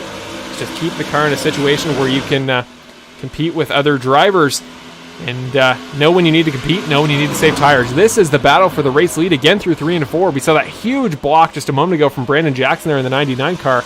Again, Action Jackson, that was an action-packed back straightaway here, and I don't know if he spooked Nickerson or if Nickerson's just going to wait in the 2 car, going to keep some space between himself and the race leader, but he has dropped back pretty significantly there that lap. Dropped back about a full 3.5 tenths, which, considering how close the battle for the lead has been all race, is virtually a mile for race leader Brandon Jackson. Anyways, back in the field, though, I want to talk about some drivers that we haven't talked about so much in tonight's race. This is the battle kind of for, well, effectively, I guess that'd be 9th. Brett Guzik there again up top. Former race leader off the last restart. He's dropping like a stone. Tyler Rowan now to his inside in the DeWalt entry, and really those old tires just hurting Guzik. But if he can save his newer sets for later in the race, that might be the way to go when it comes to not just getting to the top of the order for lap number 42, which we're on right now, but instead for the final lap number 107. Now we're going to go side by side here. A 3 wide there between essentially Foster, Weaver, and Trey Ellis. Ellis gets real close to Weaver there as we come into the corner. Might go 3 wide on entry if Victor Weaver decides to send it to the bottom of Guzik. He waits, but we are going to get a 3 wide. Huge send from the 23. He gets into the 80 of Roland. Just sent it in too fast into turn number 1. Carried too much speed and tapped the 80 car. That DeWalt entry staying on track. Doesn't appear to have any long-term issues. But that is going to hurt his run here. Going to give up the spot to both Kevin Foster, Trey Ellis, and effectively Curtis Yancey, who sits many laps down, but is still battling in the lead pack, trying to make his way back through the field in that 51 car you see on the right side of your screen. Almost don't even know who to talk about at this point. There's just so many guys in this battle. Victor Weaver still on the back end of Brett Guzik. Keep an eye, though, on that is, again, I think that's Curtis Yancey. Who is that car behind them? Very similar livery. That is... I don't know. There is a car. Must be a lap down. I don't remember who the number 91 car is, or the number 97. That's. Oh man, I'm trying to remember his name. We'll get there. Sorry. Well, regardless, if it comes to me, it comes to me. But for now, he is involved in this battle, of which he really doesn't have a horse in the race. He is not a lead lap car, so Essentially, the only battle there in that midfield is between Brett Guzik just trying to stay afloat here. Now, Kim Janer looks to his inside. Kim Janer not a lead lap car, but Tyler Rowland is the number 80 car right on his back end. And a nice straight line of cars here as we head up to turn number 1. But right as I say that, Brett Guzik pulls out of line. He is trying to make some more forward progress to the inside of Curtis Yancey, a lap car. But again, Brett Guzik burning up those already very worn tires. And he's gone back right to the white line. So I'm wondering if Brett Guzik, to this point in the run, thinks, okay, I've burned off my tires so much that sitting there against the wall just isn't sustainable. It isn't safe. Might as well just take the sacrifice, go to the bottom, waste a lot of speed in the corner. You get a lot less momentum off onto the straight. But at least it gets you through the corner there in that wall line. And, well, in the case of contact between multiple drivers, like we almost saw a moment ago between Weaver and the 80 car of Tyler Rowland, well, it'll avoid a caution in that case. But instead, it was prioritizing getting to the bottom because the number 04 car heads into the pits this lap. Brett Guzik into the pits on lap number 46. And with that, we're going to head back up to the front, keep an eye on our lead battle. Brandon Jackson, the longest leader we've had in tonight's race, has led the most laps of anybody to this point, and he's done so comfortably. He's looked probably the most comfortable of anybody up there up front at both saving the tires and keeping just enough of a defensive position, a defensive stance, if you will, to hold off the guy behind him. And in this case, it's Nick Nickerson, who to this point, I believe, has either 2 or 3 second-place finishes at ovals so far this season. So Nick Nickerson knows what it's like to be the bridesmaid but not the bride. But he wants bride status tonight, right behind the 99 car of Jackson. And you got to think, again, he doesn't need this for the points. Neither of these two guys do. Neither of the top 4 guys do. All 4 of the top 4 drivers, those being Jackson, Nickerson, Welch, and Hart, all have wins this season. So in terms of the championship starting in just a couple weeks, they're punched into the playoffs already. They've got their wins they need. So these guys are kind of just running an exhibition at this point, just doing it for bragging rights. And, well, I've talked about it a lot throughout the season, but the racer's instinct says, I don't care what the situation is. I don't care what I need for my overall championship. I just want to freaking win. And that is what he is doing his very best to do at this point. As we come through corner number 4, still not quite getting the run that he needs there ahead to Mr. Brandon Jackson, but Cody Welch going to settle in behind the number 2 car. And really just an even kind of parade between the top 4 cars. Nobody really getting the advantage at this point in the race. So we will go back to Jason Greenwell, who also kind of sits just by himself. The 83 car has done a great job so far tonight, moving up 10 spots from 15th, cutting the 1 off that number, and he's up to 5th. Could get his, what I believe would be his first top 5 of the season for Jason Greenwell, and he's kind of in a comfortable spot. He doesn't have a drafting partner. Ricky Hart well and beyond too far away up front to give him a slipstream, but, well, he's well clear of Hunter Henry, who sits in 6th, and then after that, it's 3 more seconds to Victor Weaver. So great battle happened back here, though. Let's keep an eye on this huge send. Was that, I think that is Brett Guzik in behind.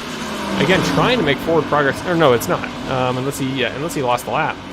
No, who is that?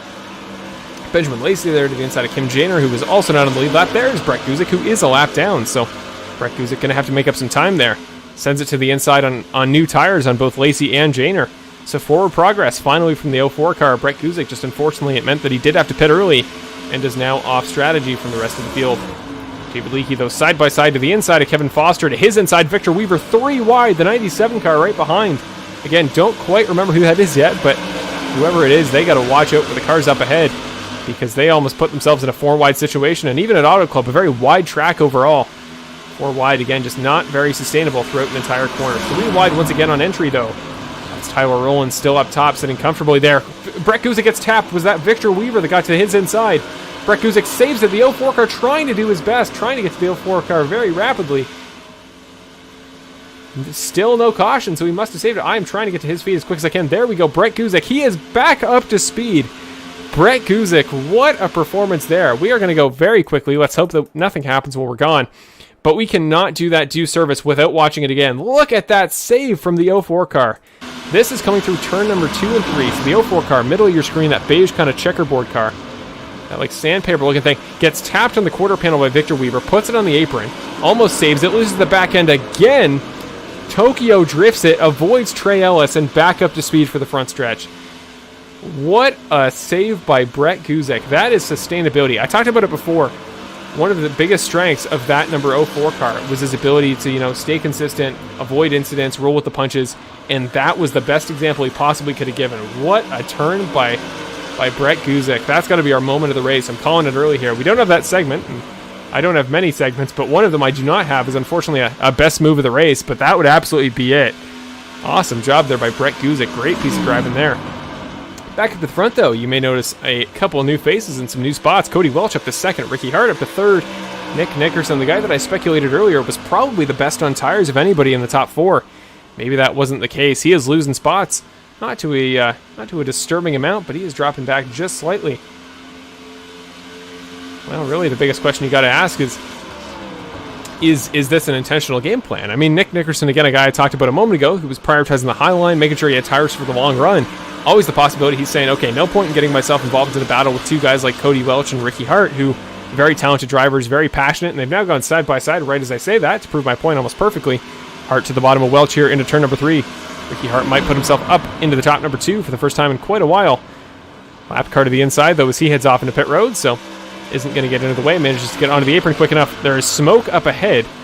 Was that a car just checking up into the pits? Or no, that is a car around. Who was that? A lap car has gone around. That was Joey Zaremba showing up on my screen that has exited the track surface, so we'll see if he's back up to speed.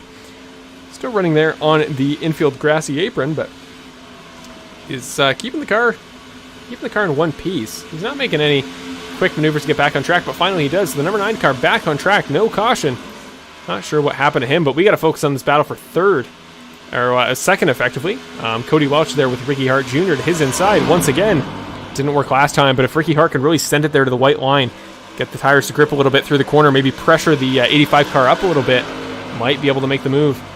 Still side by side as we come across the line. Where did Nick Nickerson go? He has entered the pits, so Nick Nickerson in the number 2 car really had to check up to avoid the pit speeding cones that are there on pit entry. Gotta wonder if he's going to have a pit road speeding penalty as a result, but Hunter Henry blows it up much quicker, and the number 94 car is into the pits as well. Who is that in the background coming down once again? That is David Leakey, so the 84 car is going to come into the pits as well. Also Bill Harkins there in the 11 car, so the first of our third set of green flag pit stops here at Auto Club Speedway. But still, this battle between Cody Welch and Ricky Hart Jr. And well, we're going to send it momentarily. My audio levels get a little bit weird when we send it to this cam, but this is the camera perspective from Cody Welch's car as Ricky Hart finally makes the move. But watch the run that Welch gets off of corner number 4. Keep an eye on the front bumper of that 64 car. Or sorry, the back bumper, I should say, because he is going to pressure him really close. I don't think we're going to see any bump and run situations, anything like that this early in the race. But it's really the only thing you're looking at down the straightaway. You're looking at the corner apex, and then you're looking at the car in front.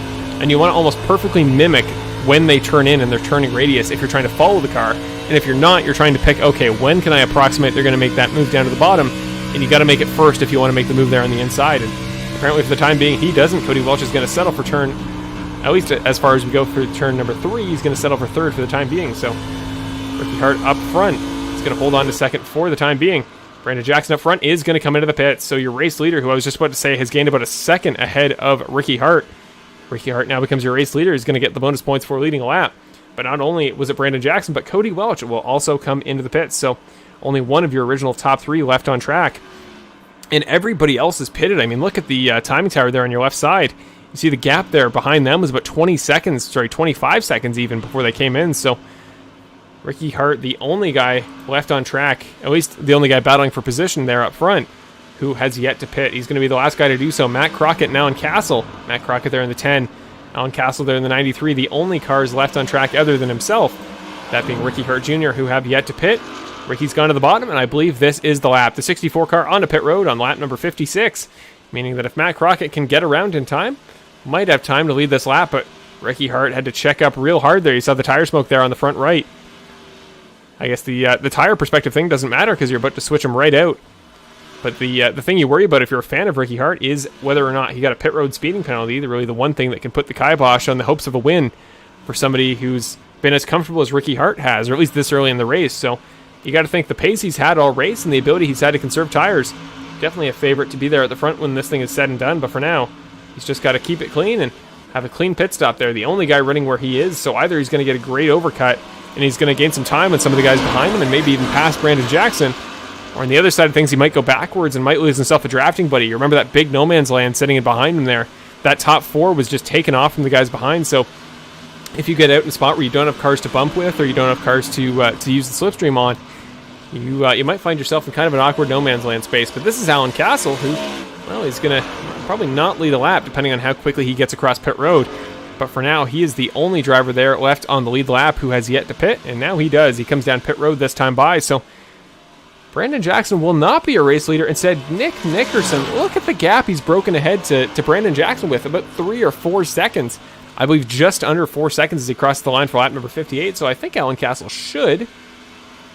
No, Nickerson got him in time, so no lap lead for Alan Castle, unfortunately, but that was the best chance he's had all race. He is going to take over number 1 spot. Jason Greenwell is going to move up to 4th. The notable name that we see missing from the top of the standings, where did Ricky Hart Jr. go? He is not in the top 10. He's just barely in the top 20. I think he's gone a lap down, so Ricky Hart Jr., you got to think one of your contenders for tonight's race. He is losing spots significantly, and there he is in the 64 car, back on track. I don't think he had a slow pit stop or anything. I didn't see on my telemetry that anybody had to slip up on pit road exit. He just, well, didn't seem to get going in time. And now he's going to lose a lap to the guys ahead. It's all the way back down in, well, effectively, I think 20th position. Quite a ways down in the order there. You see on the left side, yes, 20th position. He's the first driver a lap down. So on those new tires, if Ricky Hart wants to make up the ground ahead to Nickerson to get back on the lead lap, that would be in his best interest. Even with Lucky Dog passes, it gives you the option to take tires or to take fuel if you want, whereas if you take the Lucky Dog, I don't believe you were able to pit, at least as long as I remember. It's been a while since I participated in my own league NASCAR race of any sort, so it may not be in my wheelhouse. iRacing makes changes all the time, so I'm not sure how their Lucky Dog system works, but I know in real life I don't believe you're allowed to take tires or fuel. At least with wave rounds you're not. But enough about wave rounds. Back up to the front of the field, Mr. Nick Nickerson again. 3.5 seconds clear of Brandon Jackson. I don't know what he would have done on his pit stop any differently. I mean, the only thing I can think of is maybe taking 2 tires, but I would have thought if you had access to a full set of tires here throughout the race, and the tire sets are limited, I should point out. I mean, at a track that is as brutal on tires as Auto Club is, especially on that inside line, you definitely want to save them for the longer course of the run. I believe they only get 3 sets total, including the set you start the race on. So only 2 stops for tires you're allowed to make throughout the race duration. And, well, if Nick is splitting them up, maybe only taking 2 and saving the other 2 for a future stop, that might be sustainable in terms of track position. It might be a good way of keeping himself up front and keeping himself in the competition for the lead.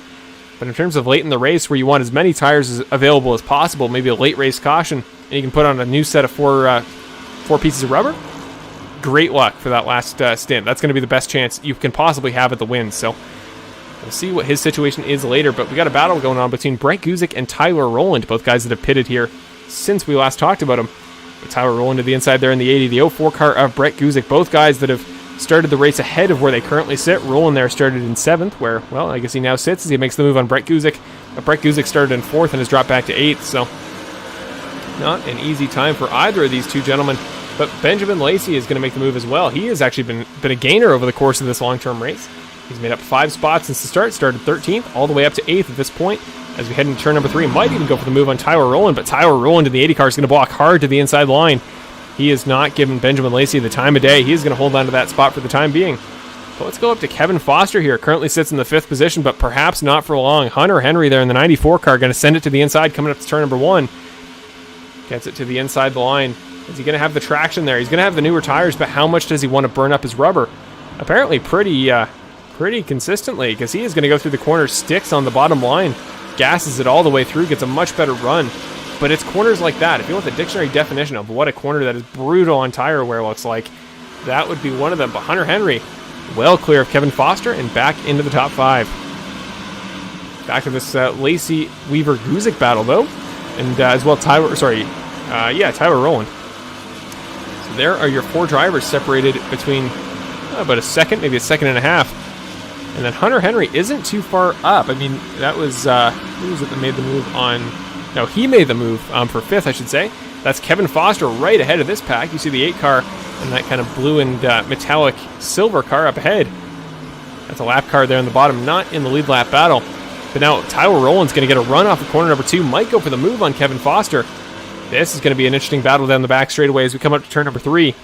Lacey's going to throw his hat in the ring. He's going to go to the inside. 3 wide as we take the entry into corner number 3. Where are guys going to go? Lacey's going to send it to the bottom. Rowland's going to hold the middle. And Foster's going to take the top. So that was perfect. Kind of showed off the 3 possible lines here at Auto Club all at once. Kind of a nice tandem situation. So thank you guys for that. But Victor Weaver is going to capitalize on that moment with Brett Guzik being a little bit too far to the outside. Probably having to check up to avoid the outside wall on exit. And the 23 car going to pressure himself up. Going to slot in line. Victor Weaver moves up into the 8th spot. All the way from 27th at race start. We'll come back to this in a moment if it is still active, but first I want to put up the lap time comparison between your top two in tonight's race. There is Nick Nickerson, your race leader, and Brandon Jackson in second. And you can see there in the last 5 laps, well, Nick Nickerson will come across the line for lap number 64, so we'll see what Jackson did this lap, but about a consistent 2/10, maybe 3/10 each of the last 5 laps. So Brandon Jackson is making progress there in that number 99 car. Again, you would have guessed it based on how much of a jump Nick Nickerson got. Probably had to take 2 tires rather than the traditional 4. So if that was the case, definitely going to have less rubber over the course of the longer run. And the flat-out pace of that number 99 car might be just too much to handle. So we'll keep an eye on Brandon Jackson's car as he heads through the field. And, well, really not through the field. He's done that all night, but he's done doing that. Now only one gentleman he has to focus on, and that is Nick Nickerson. But we'll go back to this battle in a moment. For now, back to Victor Weaver and Tyler Rowland here, just checking in on them, sitting in 7th and 8th respectively. And not much change in that side of things. Let's go to Christopher Ferrara here in the number 13 car. I believe somewhere around him on track should be. There is Brett Guzik up ahead. There's the 04 car of Brett Guzik. But yeah, Christopher Ferrara, guy who's had a good season at this point. I mean, at Atlanta, he was definitely more of a factor. It was his birthday race then, and things seemed to go well for him at that event. But yeah, he's been a guy that I don't think has taken the top 5 so far this season. I believe, let's check live in the point standings where he currently sits going into tonight's race. Yes, it's 5th overall in points, all things considered. So Christopher Ferrara, he's stayed consistent, and now he's looking for a little bit more than that. Can go to the inside on Brett Guzik, the 2 guys that I really consider to be almost untouchable in this series. You saw Guzik's great save earlier, and Christopher Ferrara's ability to finish in the top 5, which, my bad, he's done 3 times. So apparently the top 5 is Christopher Ferrara's specialty, and it's just looking for more than that is going to be his challenge for tonight, as he currently sits in 11th position, just outside of the top 10, not too far back at Kevin Foster in the 8 entry, who is, well, he's dropping relatively through the field since that last caution break. Looks like on the longer runs, he's just having some trouble there getting the most of that 8 car and putting the most of it on track. So might have potential to make the move there in the 8 car, but for the time being, Christopher Ferrara has moved up to 11th. And Peter Murphy there in the number 83 car, or sorry, 38 car, who just dropped off for a minute, but there he is, has also made the move on Brett Guzik, who is not on track. So Brett Guzik must be in the pits, and he is. You see the number 04 car pulling into his box as we speak, and getting what will be his 4th service of the race, as well as a quick repair. You saw him making a little bit of changes to that right side on the underside of the undercarriage there, on the right side of the car. So must have had a little bit of damage left over the course of that run, but it is now fixed for the number 04 car. Back alive here is Benjamin Lacey ahead of Victor Weaver, who continues to battle with, this is now Jason Greenwell. So Victor Weaver is at a very busy race to this point, and so has Tyler Rowland. Jason Greenwell just barely taps the outside wall through turns number 1 and 2. That's the risk you take when you go up to the top line. Better on tires, arguably more fun, but really tough to keep the car off that outside line. So Jason Greenwell, just the tiniest slip up, hopefully doesn't have too much damage to the outside bottom right corner of that car. And that presumably would have been the same damage that Brett Guzik had taken. If you tap off the wall there, you're probably going to have damage to that under right side. And there he goes, down to the apron. He is going to come into the pits as well. So with that, Victor Weaver is going to move up to 6th.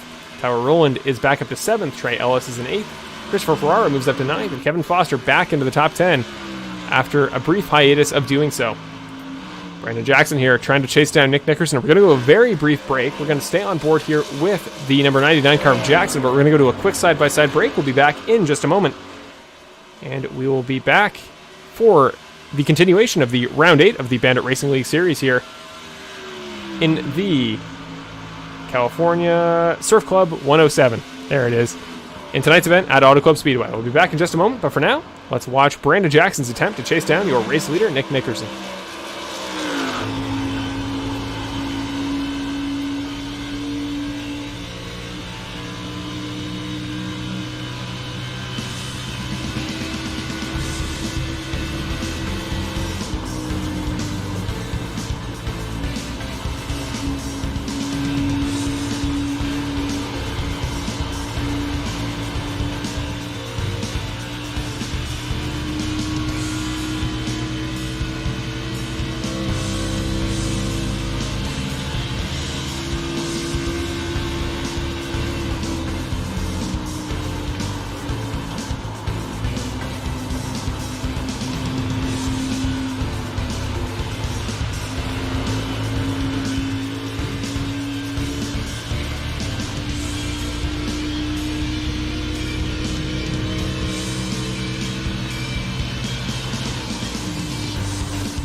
And there we go. So clearly, slight slip up. Hopefully that's my worst mistake of the night, but did not turn my mic back on after the last commercial. So hi, everybody. I've been talking about pit cycles for a while, but you will not, unfortunately, be able to catch that. So welcome back, everybody. Thank you to my lovely girlfriend, Mariana, for coming in to let me know that that was the case. Several things going wrong. The timing tower has broken, of course, as you can see on the side. So I apologize on behalf of that. Just trying to do my best to keep up in the stead of, again, Evan Wall, our normal, of course, Evan Wall Media race director here, not being in attendance. So We're back. We're back on screen, and hopefully that wasn't too long for you guys there. But what I was talking about, I'll do a quick summary as we wait for to see if Brandon Jackson has the pace necessary to track down Nick Nickerson, who once again got a significant amount of time on the pit cycle. A full 5 seconds there by the, 5 plus, almost 6.5 seconds by Nick Nickerson over Brandon Jackson. So to summarize what I talked about, Hunter Henry ran a really long stint there, 48 laps. He is going to have more tire sets by the end of the race, presuming he still has the extra set that he might have after taking this full set of 4 tires here. He's trying to make the move here on Jason Greenwell side by side for 5th, and he's going to do it. So right as we go to the 94 car, he had a battle a moment ago with Kevin Foster that he got the better of, and now he's going to head to the inside of the 83 of Greenwell. Hunter Henry down to the bottom. Now he's got to figure out this lap car here. Who is that? That is the 79 car of Anthony Caetano, going to go to the top there, going to stay out of his way. And then the 48 car as well. I don't remember who the 48 car is, but he is, that is Sawyer. Sawyer's first name. That is Connor Sawyer. So Connor Sawyer trying to stay out of the way there in the lap down number 48 car. He's going to stay to the inside or the outside. Still Anthony Caetano there to the bottom. So side by side, 2 lap cars right in front of Jason Greenwell. He's probably not a big fan of that as he tries to keep up with Hunter Henry, who, taking a full set of 4 tires after doing a double stint, is making his way through the field. Might even catch Benjamin Lacey before this thing is said and done. Definitely has the per lap pace to do so. Back up to the front, though. Nick Nickerson comparing with Brandon Jackson. We'll put up the lap times once again. Again, I was talking about that a moment ago as well, when presumably you guys could not hear me. But this is significant. This tells me that Nick Nickerson, the tire conservation abilities he had a little bit earlier in the race, he's starting to lose them because, well, into the 43s, he's dipping into the low 43s, which isn't a bad time generally speaking. Like, probably 15, 20 laps into a stint, perfectly fine time. But Brandon Jackson is still appearing to run well into the 42s, like the mid to high 42s range. So he's got to get that worked out. He was a little bit quicker last time by. Jackson only 2.5 tenths faster. But at this pace, Jackson is going to catch him. And here at Auto Club, such a wide track, so much room to make passes. Once the guy behind is quicker, there's not much you can do. There's not much space to work with there to try to protect from the guy behind. So you can do the best you can, but nothing is a guarantee here at Auto Club. And if there's one oval on our calendar I probably wouldn't want to try to defend on, it would be one as large as Auto Club Circuit. Well, Auto Club Speedway, I should say. Circuit is from my road course side of things. Probably not a term that many people would associate with a 2-mile oval of this magnitude. Yes, thank you. Shout out to Evan Wall Media in the chat there. Yeah, I made what you could call a temporary lapse in judgment, and I know that we had the one interview with no mic the other week, and I'd say that was definitely worse on my part there, Evan. That was a very long period of time and a lot of racing, but hopefully you got a lot out of those silent camera shots. Hopefully that still gave off the same vibe you had from that. Keep an eye through the field, though. Kevin Foster and Tyler Rowland now going to go side by side through turns number 1 and 2. There is Tyler Rowland in the 80 car to the outside of the number 8. Side by side, Victor Weaver also in the fight, a 3-horse race for the 6th position at this point, and valuable championship points for 3 drivers, none of whom have a win yet this season, so they are not looking for wins at this point. They are just looking for championship points to try to punch their ticket into the playoffs in 2 weeks, starting at... I was going to try to freestyle there and remember where the schedule was, but I know next week we're at Phoenix, the week after we're at Five Flags. I don't remember where the first round of the playoffs is, but these guys all want to be a part of it. So Tyler Rowland makes the move there through turns number 3 and 4 on Kevin Foster. Now Foster's got to defend from Victor Weaver in behind. Weaver's going to get the slipstream here into turns number 1 and 2, but I think that Kevin Foster might have a move of his own going. Get a great slipstream there up into turn number 1. Didn't make it work, though. It's so tough to tell, really, at a track like Auto Club, where guys are in terms of tire wear. I mean, you have no idea where the 8 car of Kevin Foster is as compared to the 23 of Victor Weaver. Kevin Foster's falling back in the order, so you've got to think, again, momentum, big thing. You can assume as a result of that, quote, negative momentum that he has rough tire situation, but here he throws it into turn number 3 and 4, gets the move done on Victor Weaver, and seemingly copying the line of Tyler Rowland ahead, who took a little bit wider apex under the corner. So you never know. You really never know until the end of the race when the lap times really start to fall off, and then, well, you can make a reasonable assumption that guys are starting to lose pace. Starting to lose pace on old tires. Trying to look throughout the field, trying to get a better idea of where guys sit in comparison to each other and what battles we might need to look out for. One thing that I haven't really put up too much this race, so here is the track map. It's not super helpful here at Auto Club with so many cars on track, is Kevin Foster to the outside of Victor Weaver, who's going to have the inside line to turn number 3 and 4. We'll see if the tires on that bright yellow number 23 can stick through turns number 3 and 4 here back onto the front stretch. But there's your track maps to give you a better idea of where certain drivers in certain positions are. The black number 1 dot you see just coming out of turn number 3 on your track map now, that is your race leader, Nick Nickerson. And that way you can keep an eye on how close that number 2 car, well, the number 99 car on track of Brandon Jackson is in behind. The guy chasing down your race leader, and unless we get a caution, really the only guy I think left in contention for that win. So Victor Weaver did indeed get the pass down in turns number 3 and 4, makes the move on Kevin Foster, and now moves up into 7th. So we'll keep an eye on this battle a little bit later on. But I want to talk about some guys I haven't talked much about to this point in the race. Maybe let's go to Peter Murphy, the last car here in the top 10, with I think that's Benny Hogan to his inside. Again, your race pole sitter. Sorry, it's Kim Janer. So I was about to talk about Benny Hogan, but don't need to. Kim Janer to his inside. But here is Peter Murphy there in the number 38 car, a guy that, I mean, he hasn't had a super, he hasn't had a super eventful season that I can remember.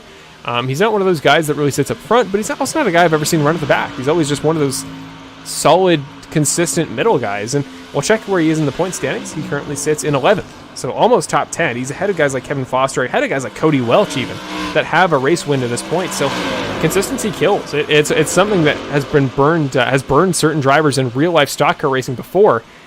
They have a pit stop from both Nick Nickerson and Brandon Jackson. I was not prepared for that. Whatever I thought was about to happen here towards the end of tonight's race, that was not it. So Nick Nickerson going to come back into the pits. That was not 20 laps, I can guarantee it. So a bit of a short stint for the number 2 car of Nickerson. Is he taking full tires? Is Jackson taking full tires? That was a longer stop there from Nickerson. Jackson still in the pits, but now gets off. See the tire smoke there as he takes a quick exit off pit road, goes through the pace car. He is not waiting around. Nick Nickerson returning to the track. 13 laps to go, not much time.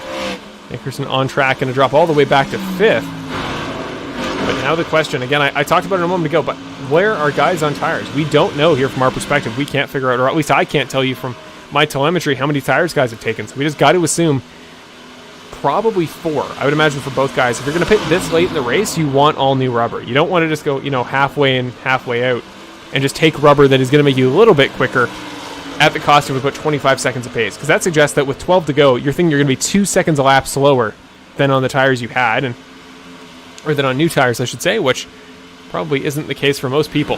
Do you know who I'm thinking about now? Is Cody Welch also comes into the pits. He's just exiting his pit box. Has already been passed by both Nickerson and Jackson. So Cody Welch, as long as he's well clear of Trey Ellis, who may not pit there in the 7th position in the 4 car, he should be able to come home in 3rd, or at least the 3rd car of this current strategy of guys pitting late in the race. But do you know who I'm thinking about as this battle between Weaver and Rowland becomes for 2nd? Hunter Henry, the number 94 car. Let's go back to the pit strategy graphic. Remember that big, long 48-lap stint that he had just a moment ago? Now 19 laps into it. He did it for 48 laps. He was 20 seconds back of the leaders by the end of it, so it's not like he was super quick. But he kept it on track. He kept on track. He kept avoiding coming into the pits. And by the end, I think he came off the track 4th. Like, he was still definitely in competition for the top spots here, even before he came in for that pit stop they did in the middle.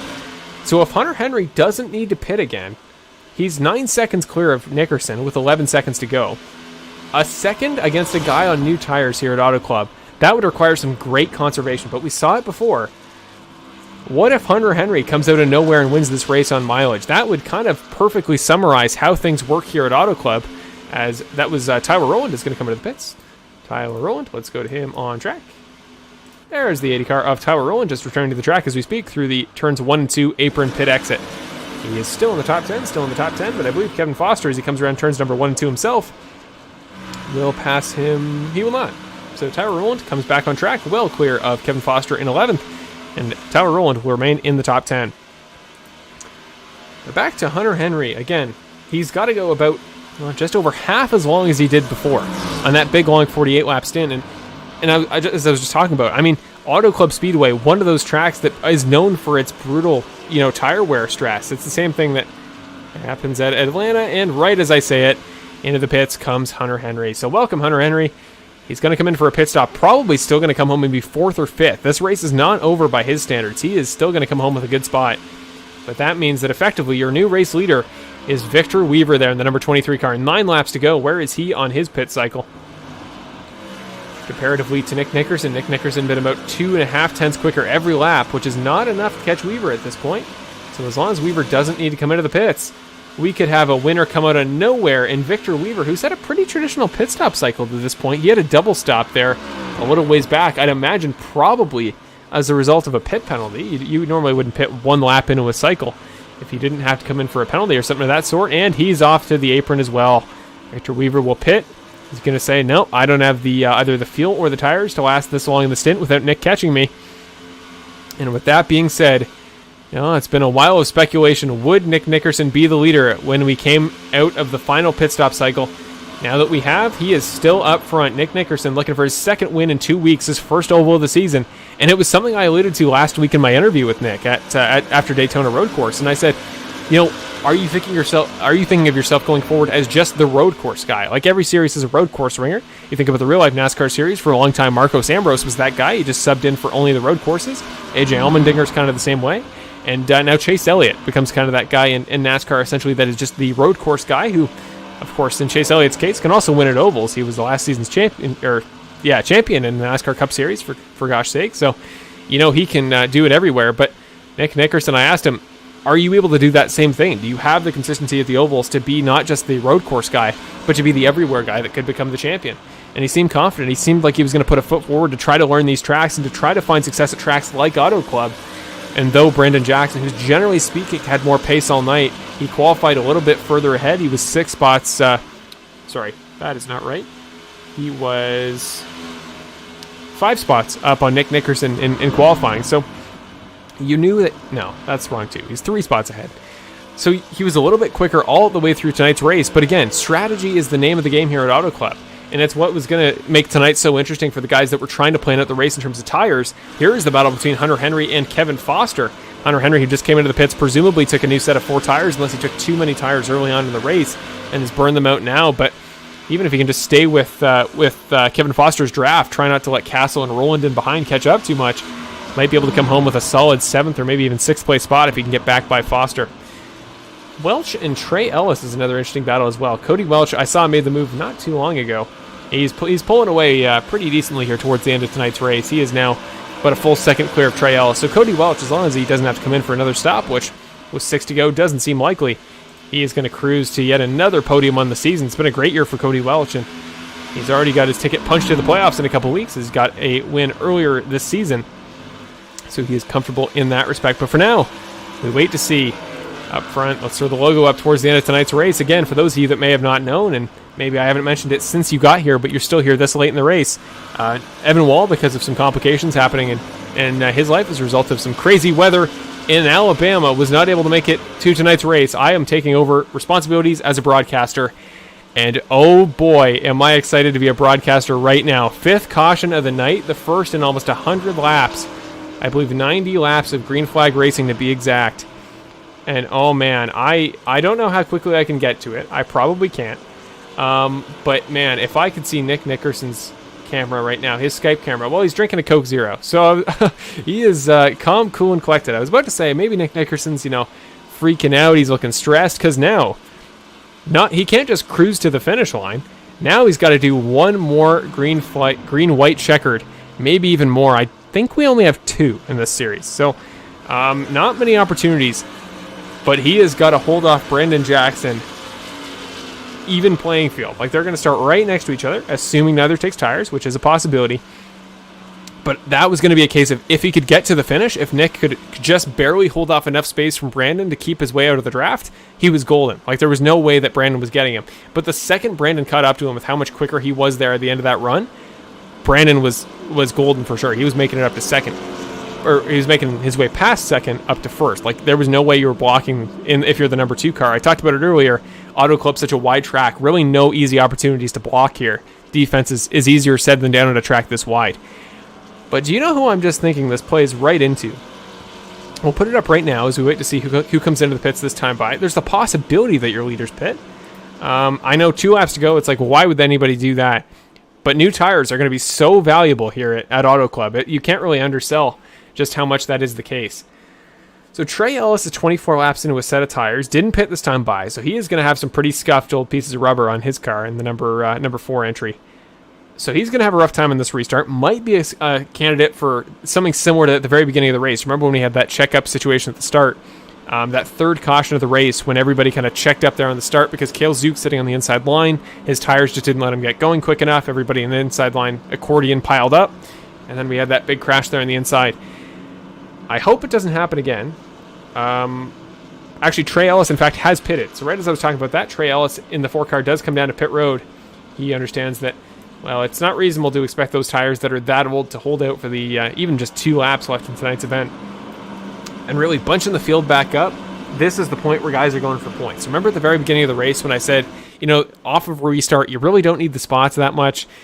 I mean, it's good to build up your confidence early in the race, to figure out where your car is, to really test at a high speed before you can really start conserving tires, because you don't know what your max is for late in the race before you know what the fastest you can go is. But this is the complete opposite of that. No more like worrying about long term, no more worrying about the future, no more saving your tires. You just have to get around for 2 laps and run as fast as you can with whatever rubber you've got left on the car. So 10 laps for both Nickerson and Jackson. They're on an even playing field in terms of tire wear for the first time all race since the very start of the race. Welch is 1 lap down. One lap off of the duration that it's been since the top 2 took tires. So Cody Welch, actually, he hasn't been faster. I won't say he's been faster than Brandon Jackson. He's been fairly comparable in lap times to Nick Nickerson. But he's a guy that if he does have newer tires, if he can get a good run off your race leader there, as we've seen a couple times, the guys that fall in behind the race leader in the top line, and I'm assuming that Nick Nickerson, as the lights come off on the pace car, 2 laps to go here, getting ready for a very exciting green-white checker, I believe. Probably our first of the season. Have we had another? We did. We had one at Iowa, I should say. So our Iowa. Where was the short track? We had a. I don't remember. Not important. What is important is Nick Nickerson elects for the inside lane. That is really interesting. And Welch is going to fall in behind Lacey to the top. Kevin Foster rounds off your top 5. Christopher Ferreira in 6th. Hunter Henry in 7th. Tyler Rowland in 8th. Alan Castle in 9th. And Peter Murphy rounds off your top 10. But the lights on the pace car are off. 2 more laps to go for round number 8 of the season at Auto Club Speedway for the California Surf Club 107 here at Auto Club Speedway. Of course, the 107 not representing the number of miles, but representing the lap count. I had to adjust to it too, but I think it's a better way to put it, because if you tell me at a track I've never heard of or a track I don't know all that well, how many miles we're doing, well, I have no clue how long that means. So better to put it that way. But 107 laps in tonight's event. We've done 105 of them. Lights in the pace car are off. 2 laps to go. Nick Nickerson elects for the inside. So strategically, he's thinking, okay, my tires are still new enough that I'm going to go for my qualifying run. I'm going to try to prioritize the inside line coming up to turn number 1. And then I'm just going to run what I did in qualifying. He's just going to try to exactly copy his strategy from qualifying. Just hug the bottom line. Hope that Jackson can't get a run here on the last lap. But all bets are off. For the final time tonight, unless we get a caution before the white flag, green flag for the 5th restart of the night. Nick Nickerson leads the field to green. 2 laps to go at Auto Club Speedway. It all comes down to this. Gets a great run into the turn number 1. But Cody Welch is going with him. This is what Nick Nickerson wants. He wants Cody Welch to cause some chaos. Get Action Jackson out of his game. Get him a little bit unfocused. And Benjamin Lacey, don't forget about him. Tonight's race sponsor out of nowhere to the inside, 3 wide at turn number 2. Where did Benjamin Lacey come from? Huge run from the 7 car. Benjamin Lacey does not have a win yet this season. He sponsors a race at Auto Club. Says he lives 15 minutes away from the track. Now to the inside on Nickerson. Benjamin Lacey through the final turn. 1 lap to go this time by. No caution as we come to the white flag. The next flag ends the race. He is pulling away. The number 7 car of Benjamin Lacey called his shot and did it perfectly. Kevin Foster as well. Where did he come from? Kevin Foster out of nowhere up into 2nd. Nick Nickerson, I was thinking he had to worry about holding off Brandon Jackson. Jackson's all the way down in 6th. Hunter Henry goes around a little ways further back in the field. But back up front, it's Lacey and Foster to the win. I talked about it with Benjamin Lacey before the race. I said, what would be the odds that you'd win the race that you yourself sponsored at a track that you live near? It's your home track. Through the final corner, he's got to hold off Foster. Through the final turn, Foster won't get the run. He's on the outside. For the 8th round of the season, the California boy goes California dreamin'. Benjamin Lacey wins the event at Auto Club Speedway. Round number 8 of this Bandit Racing League Xfinity Series. Welch goes around in the background. He hits the inside wall. I think it was artificial after the race. But Kevin Foster comes home for 2nd out of nowhere. And Nick Nickerson, last week's winner, led a considerable portion of this race. It'll be great to talk to him about strategy post-race, but he will round off your top 3. Cody Welch comes home 4th. Brandon Jackson, guy that I really thought was going to be the one to look for there at the end. I thought he was the guy with everything in his favor. I mean, he was the quickest all day in terms of pure pace. You take away tire wear, he was comfortably the quickest guy out there. And yet, at the end of the race, once I guess it just came down to tires, Lacey and Foster were the ones that came out ahead. And I cannot wait to try to get down to the bottom of what tire wear would have led to that moment. Or maybe it was just Benjamin Lacey. He had more pace than we had really anticipated all day. He started 13th, comes all the way to first to win tonight's race. We'll go to your results in a moment, but oh man, my voice. I can tell you guys firsthand that it is hard to call our race solo. I do it all the time in my Friday series, and it is not easy, especially when we get action like that. Here are your donuts for race winner, Mr. Benjamin Lacey. Oh, trying to get a graphic up there for you guys. Just a sec. Well, you'll get some great donuts there in the background while we wait. There is Benjamin Lacey celebrating his race win. Again, the hometown boy comes across for the win. I wonder if that's the first time this season we've had a driver win a race at their hometown. That would be an interesting one to check in the stats after the race. Let's get your final results up. Don't stop doing donuts there, Benjamin. There we go. Okay, sorry. Again, trying to get used to things tonight. There you go. Benjamin Lacey, your race winner for round number 8 of the season. Started 13th on the grid in tonight's race. Kevin Foster, who comes home 2nd, also doing donuts with him. That information is just wrong. But there you go. Back to Benjamin Lacey, tonight's race winner. We got background music. Let's play it. Here we go. At tonight's California Surf Club 107. The winner, its race sponsor, hometown driver, Mr. Benjamin Lacey. He got his money's worth tonight. It sponsors the race that he wins, and he'll be able to look back at this race on YouTube forever. Apologies, Ben, that couldn't be with your traditional broadcaster. I'm sure, well, Evan, I'm sure that knowing your abilities, you're much better, much more, what's the word I'm looking for? Much more polished in every way in terms of production than I am.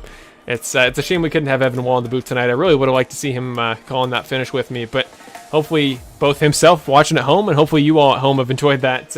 Well, not just the finish, but tonight's entire racing action. That was incredible. I gotta first of all, I gotta bring my YouTube chat back up. But great race. That was so much fun. Wow. Well, that was the end of tonight's race. Foster's still going around. It's the Benjamin Lacey graphic, but at this point, might as well just make it about Kevin Foster, who again didn't come away with the win, but what a race he had. Kevin Foster, he came out of nowhere there at the end for me. Not just, Benjamin Lacey, who I talked about, was in the top 4 coming to the restart. Definitely knew we had the speed all day to contend for a top 5 maybe. But I guess I was just too focused on what guys were doing over the course of the longer run prior to that last restart. And then once it was a 2-lap dash to the finish rather than an 107-lap marathon on tire wear, well, the situation changed entirely. But there, still don't have the proper logos or anything. It says subtitle. I'm sorry. There's the broadcast package we use. I guess it's okay to plug that. But there are your final results for tonight's race. Benjamin Lacey takes the win out of nowhere, and the race that he sponsored himself, the California Surf Club 107, is won by a California driver who lives 15 minutes away from Auto Club Speedway. Kevin Foster comes across the line second. The only 2 drivers within a second of the race lead were those 2 gentlemen, and they came out of nowhere there in that last restart. Great performance from Lacey and Foster. That is how you use a long race to your advantage. Then Nick Nickerson, after that, rounds off your top 3 here. Again, probably didn't lead the most laps in tonight's race, though it would have been close. I think it would have been Brandon Jackson in the end. But Nick Nickerson, man, if he could just go a few laps longer without a caution, might have held off Brandon Jackson and might have put himself in the winners column for his first time at an oval this season. Cody Welch comes home 4th. Brandon Jackson comes home 5th. And Action Jackson had a great night. He led a considerable portion of tonight's race. Started on the outside of the front row. Got up to the front almost immediately after Benny Hogan's troubles there on lap number 1. And, he didn't look back for quite a while. But Nick Nickerson was always just one step ahead on the pit cycle. And once he got the caution he thought he needed, just couldn't quite capitalize into a win. Peter Murphy comes home 6th. Christopher Farrar comes home 7th. Jason Greenwell in 8th. Trey Ellis in 9th. Hunter Henry in 10th. I kind of missed his major save there throughout the throughout the course of the race. I know that the save that I was focused on earlier was Brett Guzik's, one of the best left-hand sliding corners I've ever seen. A great Tokyo drift style thing to keep that car on the track. I hope I can go back and maybe find the replay of that and keep it in a future broadcast, like an intro or something, because that was incredible. But shout out to Brett Guzik. He's not here in the top 18 because, well, things kind of fell apart for him later in the race. Once the pit cycles got going, it's kind of hard to keep track with this many guys what would have happened to one individual, but Brett Guzik's end of the race just unfortunately wasn't quite as good as the beginning. But back to the list. Sorry, Tyler Rowland will come home in 11th, the first driver out of the top 10. Alan Castle in 12th. Series coordinator Bill Harkins, who was up front a considerable portion of the early part of this race, finishes in 13th. Victor Weaver come home 14th. Matt Crockett in 15th. Ricky Hart Jr., we suspected in the chat, or at least Michael Ramos, the series driver, suspected that he had a pit road penalty. And to that regard, I believe that would be my assumption as well, because he came in a lap after another pit stop, so presumably caught speeding on pit road and had to serve a drive-through penalty. Garrett Hall, after that, finishes in 17th. Then Kim Janer comes home in 18th. Let's just scroll down here a little bit. And scroll. And scroll. There we go. There's Brett Guzik, we were just talking about a moment ago. The final driver a lap down in tonight's event.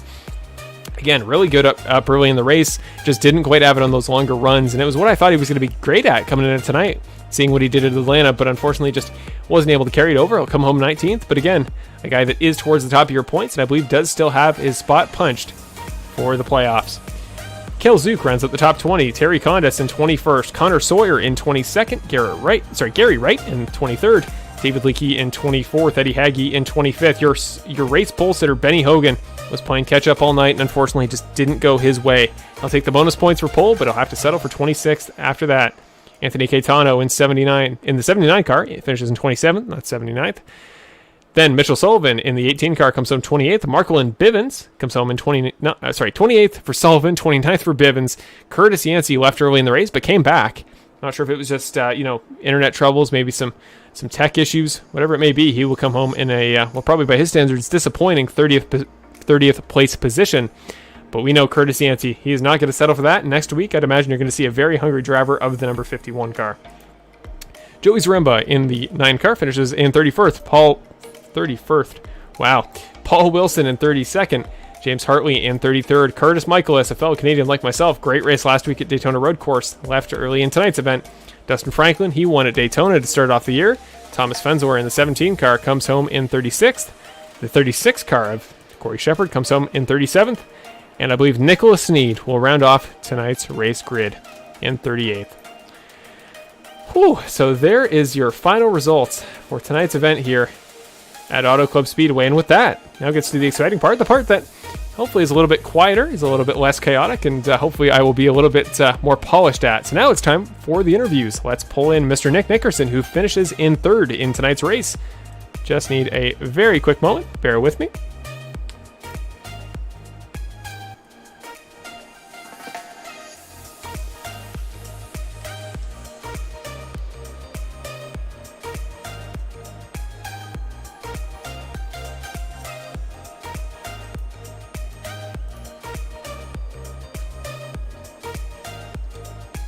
And there we go. Okay. Something we can show there. Now we can go to the interview here with tonight's 3rd place finisher, Mr. Nick Nickerson. Let's pull.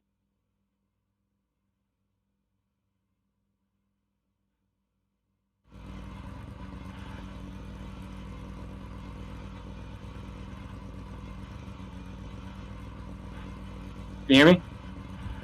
Now I can. Okay. Awesome. Hey, Sorry. how's it going, man? It is going well. Didn't even have my mic set up. It's been a bit of a recovery. It's been the equivalent of a recovery drive on my side from the broadcast booth here tonight. But we got things figured out. We're all good now. And well, we got to talk about your race, Nick. I mean, you were everywhere in the field tonight, man. I mean, you coming up to that final caution. Let's just talk about that first, because I'd imagine. I said it on the broadcast, but I cannot imagine just the anger and pain going through your body there as that caution came out, because 4 more laps, the pace you were going, it would have been tough to hold off Brandon, but if you just hit your marks a couple laps longer, the win was basically yours. So what was your reaction to seeing the yellow flag? Did you think Brandon was coming for you anyway? And what was the strategy once that caution came out and you knew you had 2 laps to hold off the lead? Yeah, I was pretty upset about that. I felt like maybe I could hold Brandon off. I feel like we kind of equalized those last couple laps. and it was just kind of be a coin toss of whether I can hold them off or not. But I was more afraid of somebody on fresher tires, and that's exactly what happened. Guys with fresher tires came up and just ate us alive.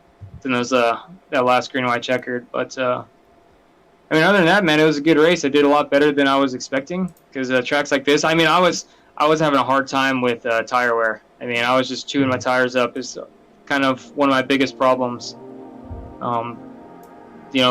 I guess I'm fortunate that Ricky got a little bit of a penalty, so he wasn't really a problem for me. But it almost played into my favor. But it is what it is. Congratulations to Benjamin. He took the strategy of taking tires really late, and it paid off for him. So,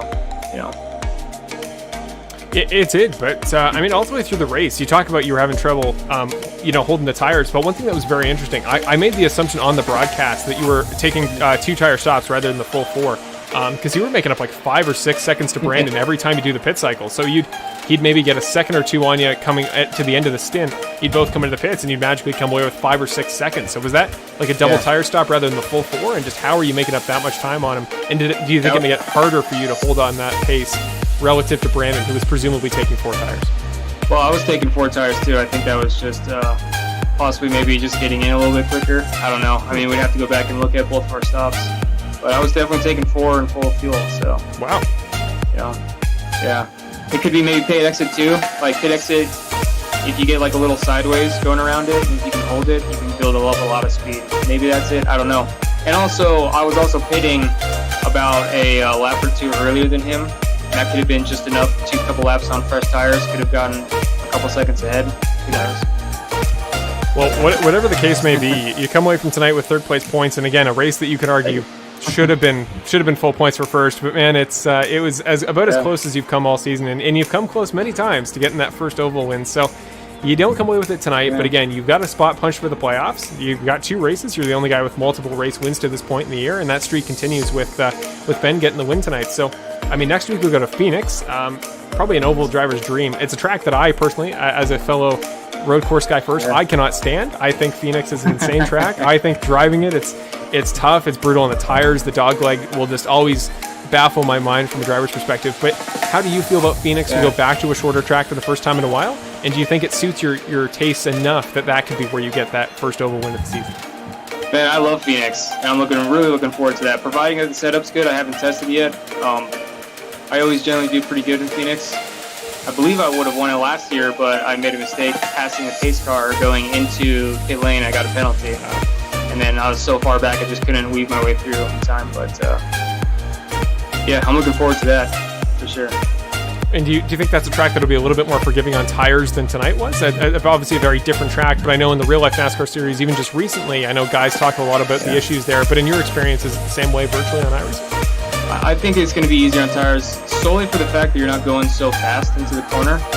So it doesn't chew the tires up as much and heat them up as drastically as California does. We're going, I don't know how fast, but 180, 190. I think the max speed at Phoenix is probably 140, 150, I think. So if I can guess. But I don't think tire wear is always an issue, but I don't think it's going to be as bad as California for sure. Awesome. Well, I hope you're right for the sake of the guys that hate tire wear races like I would. I would have absolutely had a horrible time tonight, but glad to see you had a great time, and coming home with 3rd place points is, I normally do 3rd and 1st. I got to talk to you last week, but now I got to do all 3 interviews. But for the first of 3 times tonight, is there anybody at home you want to thank? Is there any sponsors you want to shout in? This is your time for finishing on the podium. Man, everybody puts on this league and even participates in this league, man. It's a ton of fun. It's fun racing up there with Brandon and Ricky for a little while. My boy Kevin got 2nd place. He got a little bit on that tire strategy at the end. Congratulations to him. And thank you and Evan for putting on the broadcast, man. They're freaking amazing. Always look forward to watching the next day. Awesome. Well, hey, I'm just going to put it out there. I don't mean to downplay myself, but Evan Wall being the name of the channel is certainly fitting. I like to hope I did him some respect, but you were carrying the broadcast more than I was tonight. You made it fun. You kept the strategy there, and for how impressive the road course skills are, I think you got to add pit road exit specialist to your resume, because man, 5 or 6 seconds to the point where it looked like you were taking 2 tires, man. That blows my mind. So great job, Nick. You did everything you had to tonight, but in the end comes up just short. But you get another chance next week at Phoenix for round number 9, and we will see you there next Wednesday. Hey, man, appreciate it. See you later. Thanks, man.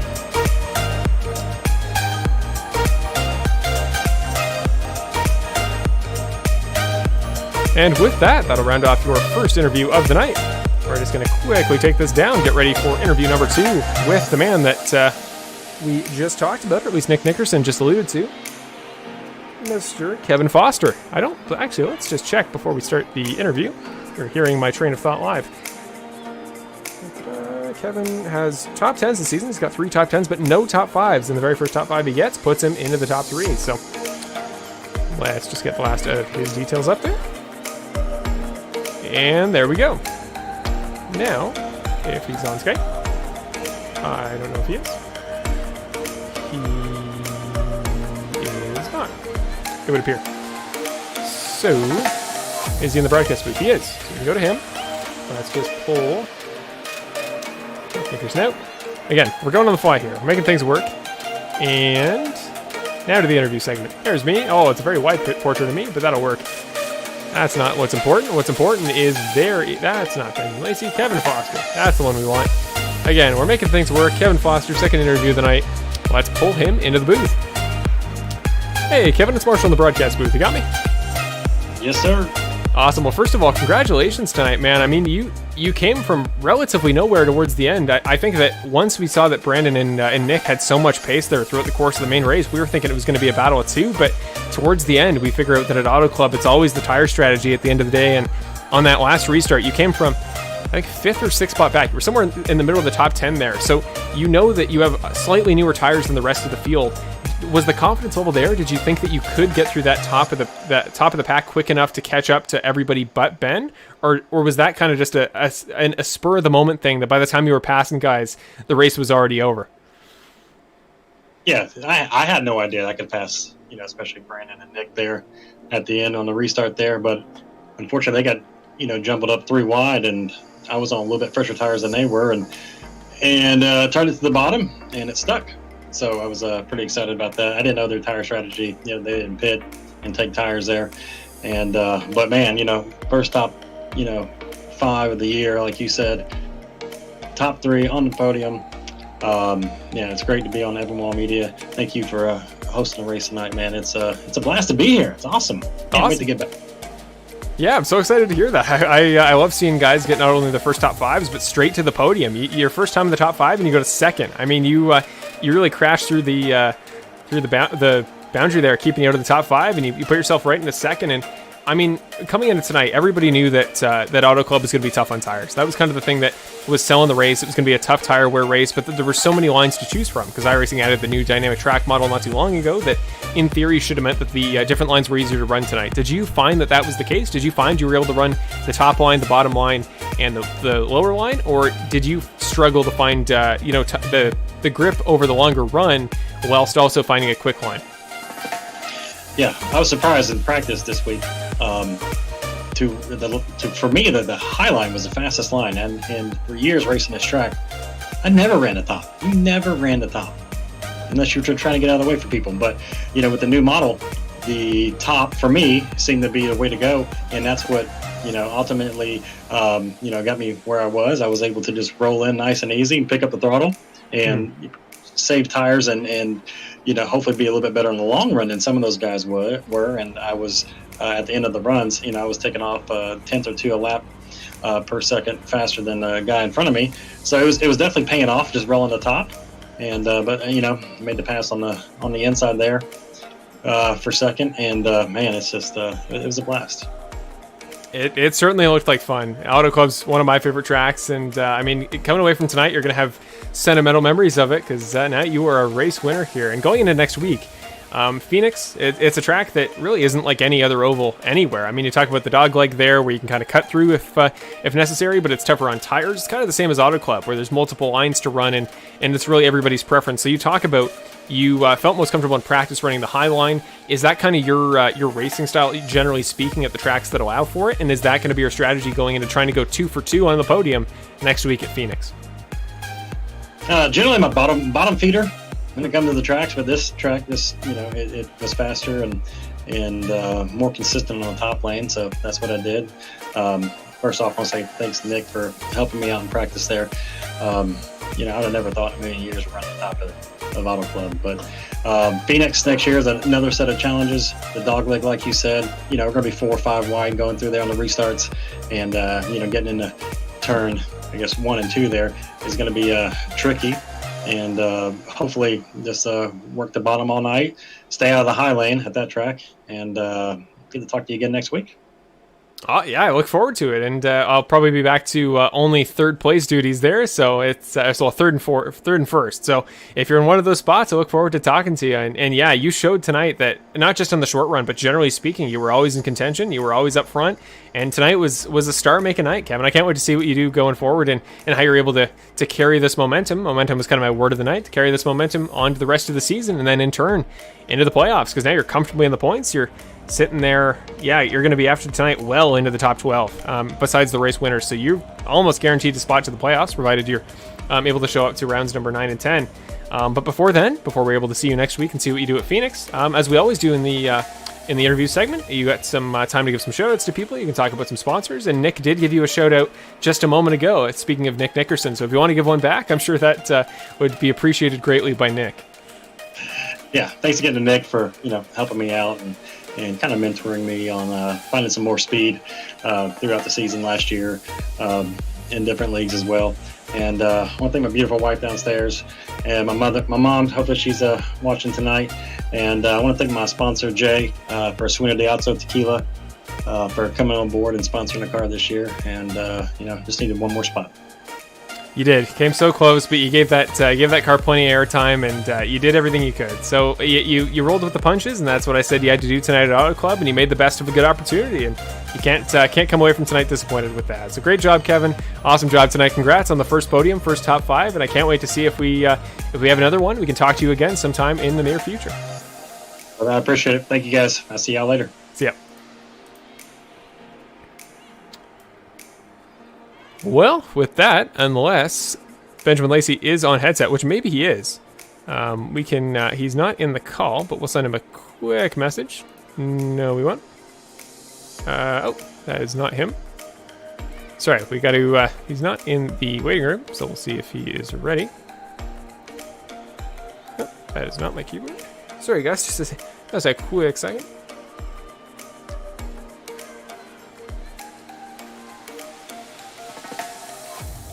Okay, well, we're going to kind of freestyle here to see if we can hear back from Ben, see if he's ready to go for the final interview of the night. In advance, I have time to make the graphic and get a drink of water. We'll get a live water drink here tonight as we wait for possibly the final interview of the night. I'm going to hide the bottle label because, only the sponsors that we are allowed. But maybe from the color, you could assume. That being said, let's put up your final graphic of the night. Again, we're going on the fly here, but I don't even know if we're doing the interview, so it's just been one of those nights. But thank you all guys for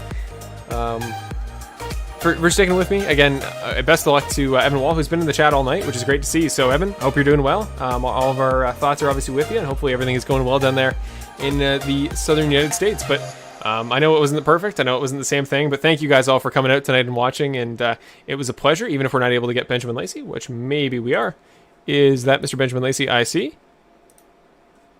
Yes, it is. Okay, we will have a final interview of the night with the race's sponsor and tonight's race winner here, Mr. Benjamin Lacey. Let's just get that up just a sec. There we go.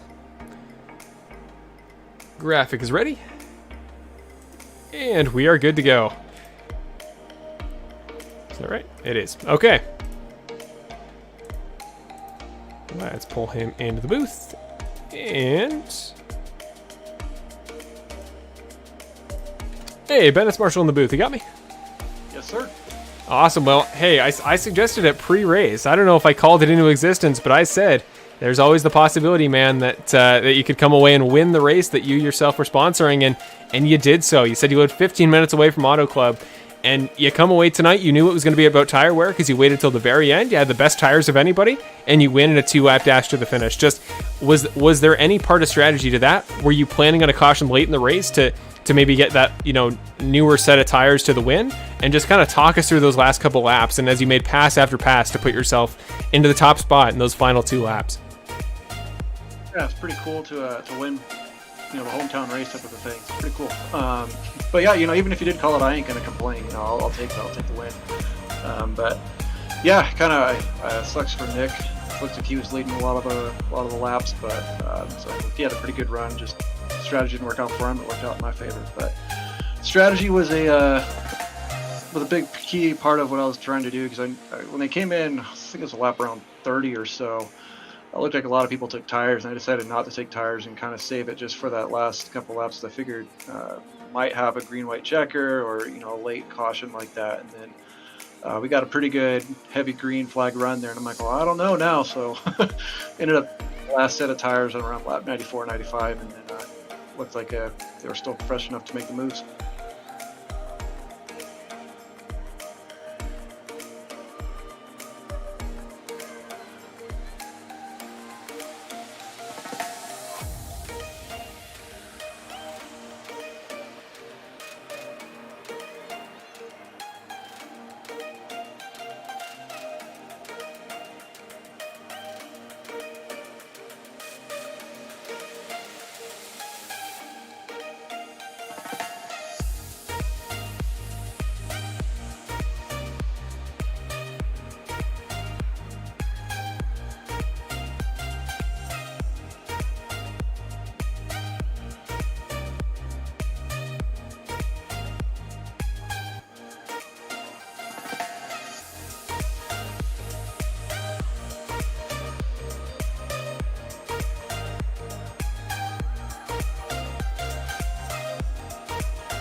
It was pretty cool to have the dynamic track out there. Being able to run up against the wall, you could kind of run middle a little bit, and you can run bottom a little, even too. So it was kind of competitive out that way. Just a matter of where everybody was running, how their laps were doing, and you can make a move on the inside or the outside. That was really fun to do. Through 1 and 2, I was kind of running 3/4 of the way up toward the wall, and then kind of more middle outside, just depending on if I want to get momentum going from turn 4 down the front straightaway. So that was kind of strategy on the line. So that was a lot of fun to do.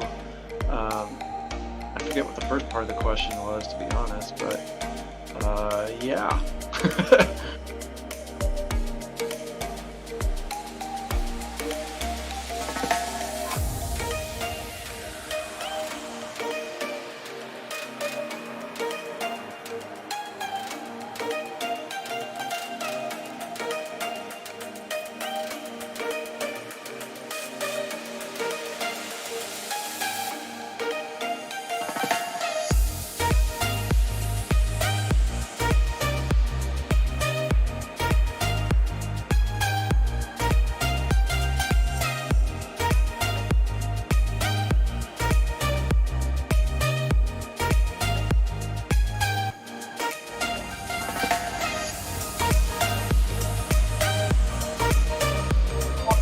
It's comforting. Hey, made the playoffs for sure. But the win tonight definitely was not an easy win by any means. I think they had a good 15, 20 seconds on me. So there's a lot of pace there that needed to be made up. But the strategy worked out in my favor. But in terms of overall pace, I'm not going to take it easy by any means. Definitely going to keep working on that to try to get faster and faster with these tracks to keep up and be competitive with some of the guys who are always running 1-2.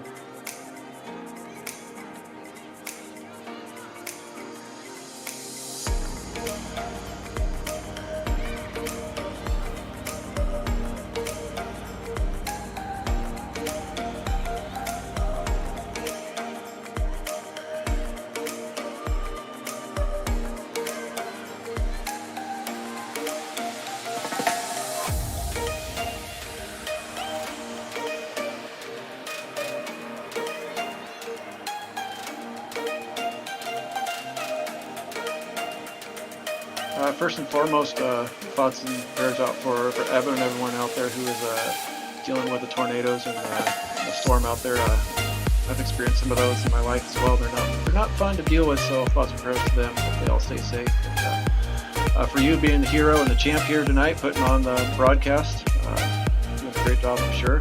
Probably watching later. And then obviously the Bill and the admins for putting on the league. And it's been a lot of fun so far.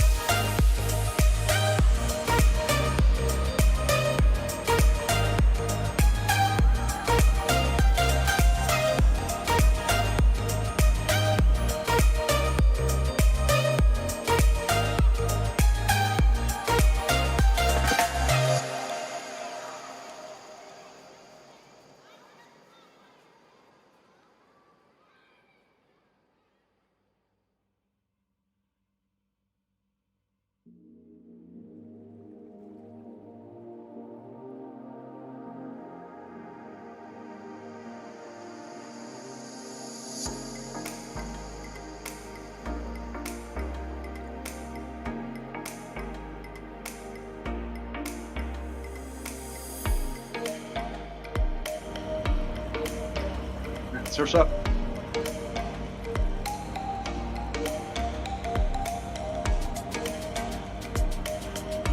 Hey, bro.